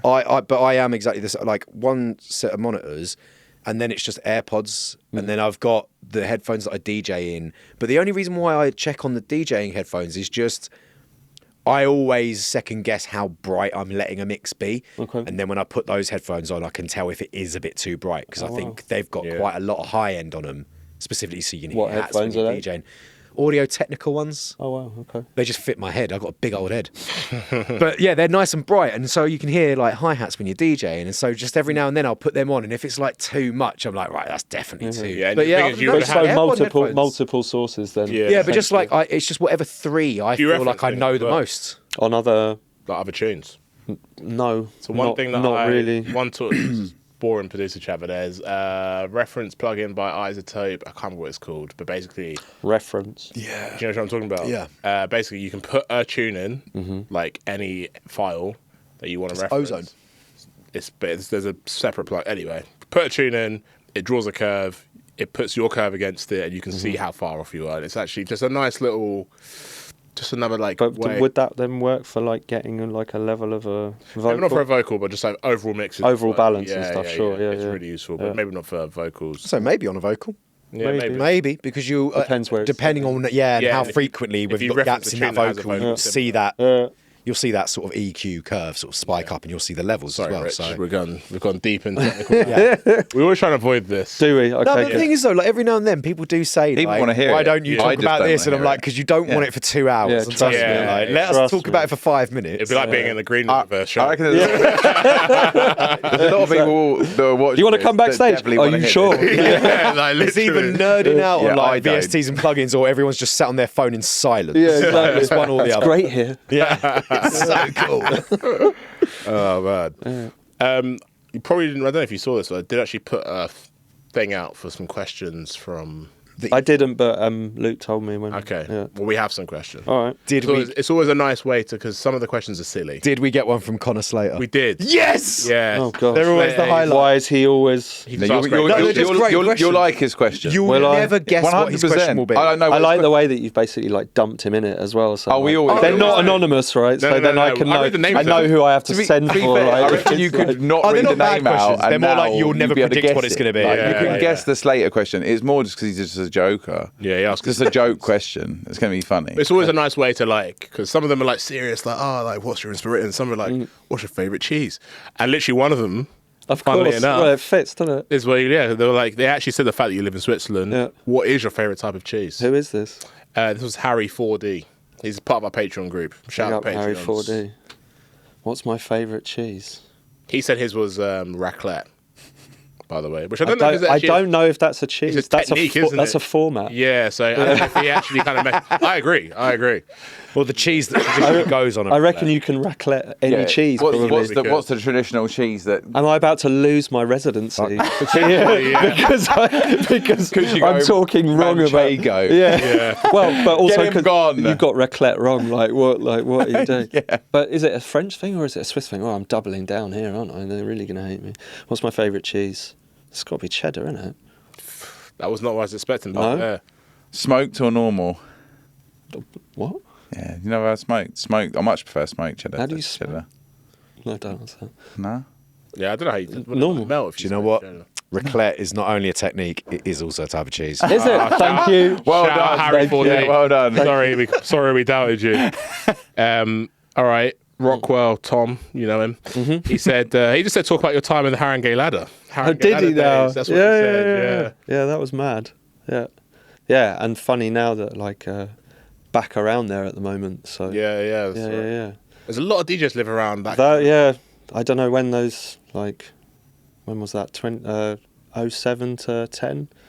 Yeah, it was pretty intense. Like there was one house of like me, Tasha, Stamina, and who was first? Alex Perez for a bit. Then Alex moved out. Then Paul Jubei moved in, and then next road over was Perez and Rockwell and Guy Neal specific, and Natalie. Yeah. Mad. Yeah, it was crazy. Apparently, we were all quite cliquey then. Yeah. I never thought so, but someone said it to me once, and I felt very bad after that.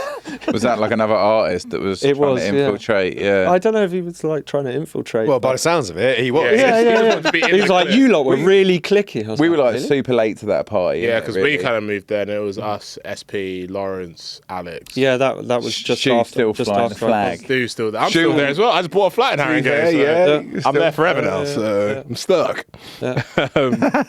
Yeah, nice. Okay, let's pick a couple more. I mean, Slater's question. What is your favourite flightless bird? That's what I mean. They're great questions. Dude, I'm not that clever. I think I only know one. No, you know, what would it be? Do I? What chickens, would it penguins be? is bear.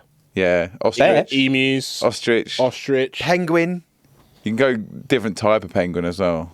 Emperor, Emperor's pretty dark. King. The chicken. Chicken. Rockhopper's pretty solid as well, though. They've got the barbie Your one. knowledge. You know What the hell is a rock rock hopper? The one with the, like, the penguin. yellow things, isn't it? How do you Oh, know no, the this? antennas. I'm impressed by that as well. Richard Attenborough. David Attenborough. What? David Attenborough. Nah, what's my first name, dickhead? Hey, well done, mate. Yeah, that's why my ex used to nickname me Richard Attenborough. Okay, but Obviously, it's his he's brother. not. Yeah, so he's it's a not bit the of a one joke. who's like. But all to do obviously, with nature. Sir David. No disrespect, top Don, obviously, but it's a pun, isn't it? Yeah. Yeah, okay. Well done. Okay. He was serious about I don't know that. why I'm looking at you. Yeah. I'm very serious about when it comes to nature. Yeah. So rock hopper is yours. What favourite penguin? No, flightless bird. Oh, that's a tough one. Favourite flightless bird? Honestly, Slater, keep them coming, man. You're such a G. I'd say Slater's probably my favourite flight. You are, Connor. You are. Connor in a tutu. I mean, ostrich has to be up there. I mean, it's like it's like the second quickest animal on the African so savannah. ugly, man. Boring, isn't it? Yeah, you reckon? Yeah. I would say don't know. dodo, but it's expired. So Expired. Expired. and expired. Its time on Earth is Fucking hell. expired. So. Cards run This is out. what always happens with the Slater questions. We go well Yeah, off piece. I'm trying to get back on piece. Yeah, go on. Did you answer? Hold on. You haven't Yeah, answered. chicken. You said. Chicken. Oh, yeah. chicken. Okay. all right. What was Taste it? the best. Tasty. Yeah. Jerk that shit. What you want, jerk rock hopper?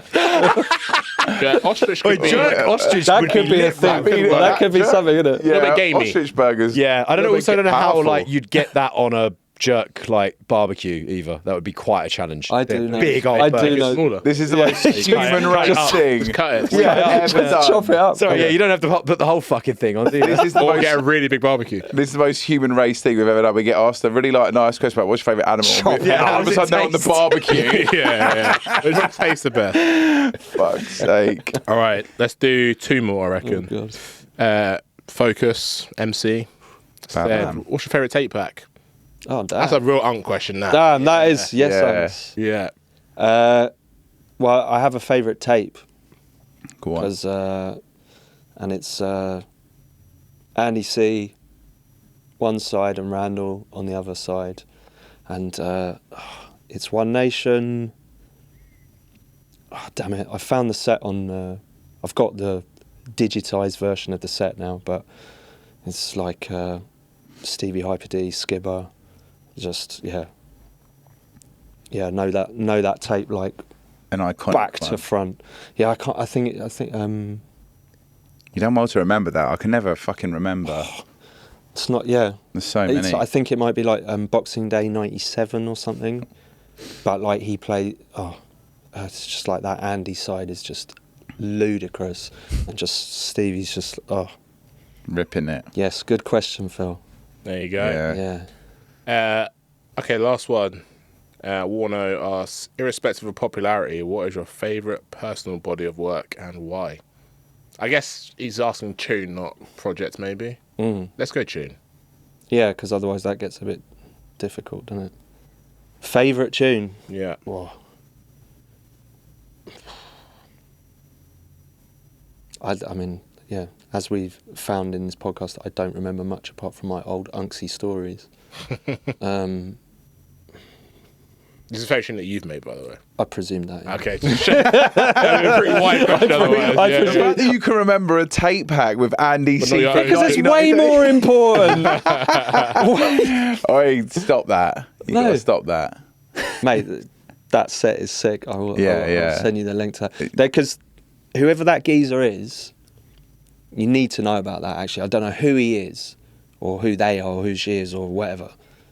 There's a SoundCloud called EAX Sound or something, and there's literally every fucking tape pack on there. Yeah, I think I've been on there. Yeah, insane. Yeah, that's my gym thing. When I'm in a drum and bass mood, I just go on his SoundCloud, their SoundCloud, and just literally generally I go either One Nation or Telepathy. It's like he's broken it into raves, into parties, and just my God. It's just like that database, if that ever goes down, that is a bad day. Yeah. It's amazing. I've got a uni group that it's like regularly just being like, do you remember this one? Yeah. And it's like, fuck. Yeah. But it's maybe because it's the uni group, it's a bit less tape packs, more like sort of like radio sets, like Unks radio sets and stuff like that. Just like... Sets. No, Uncontrollables, in it, old Funster and Skibs. Big. And later on Shotter, wasn't it, I think? Talking to the wrong guy, mate. Oh, right, yeah. Know about that stuff. That's really difficult. But I mean,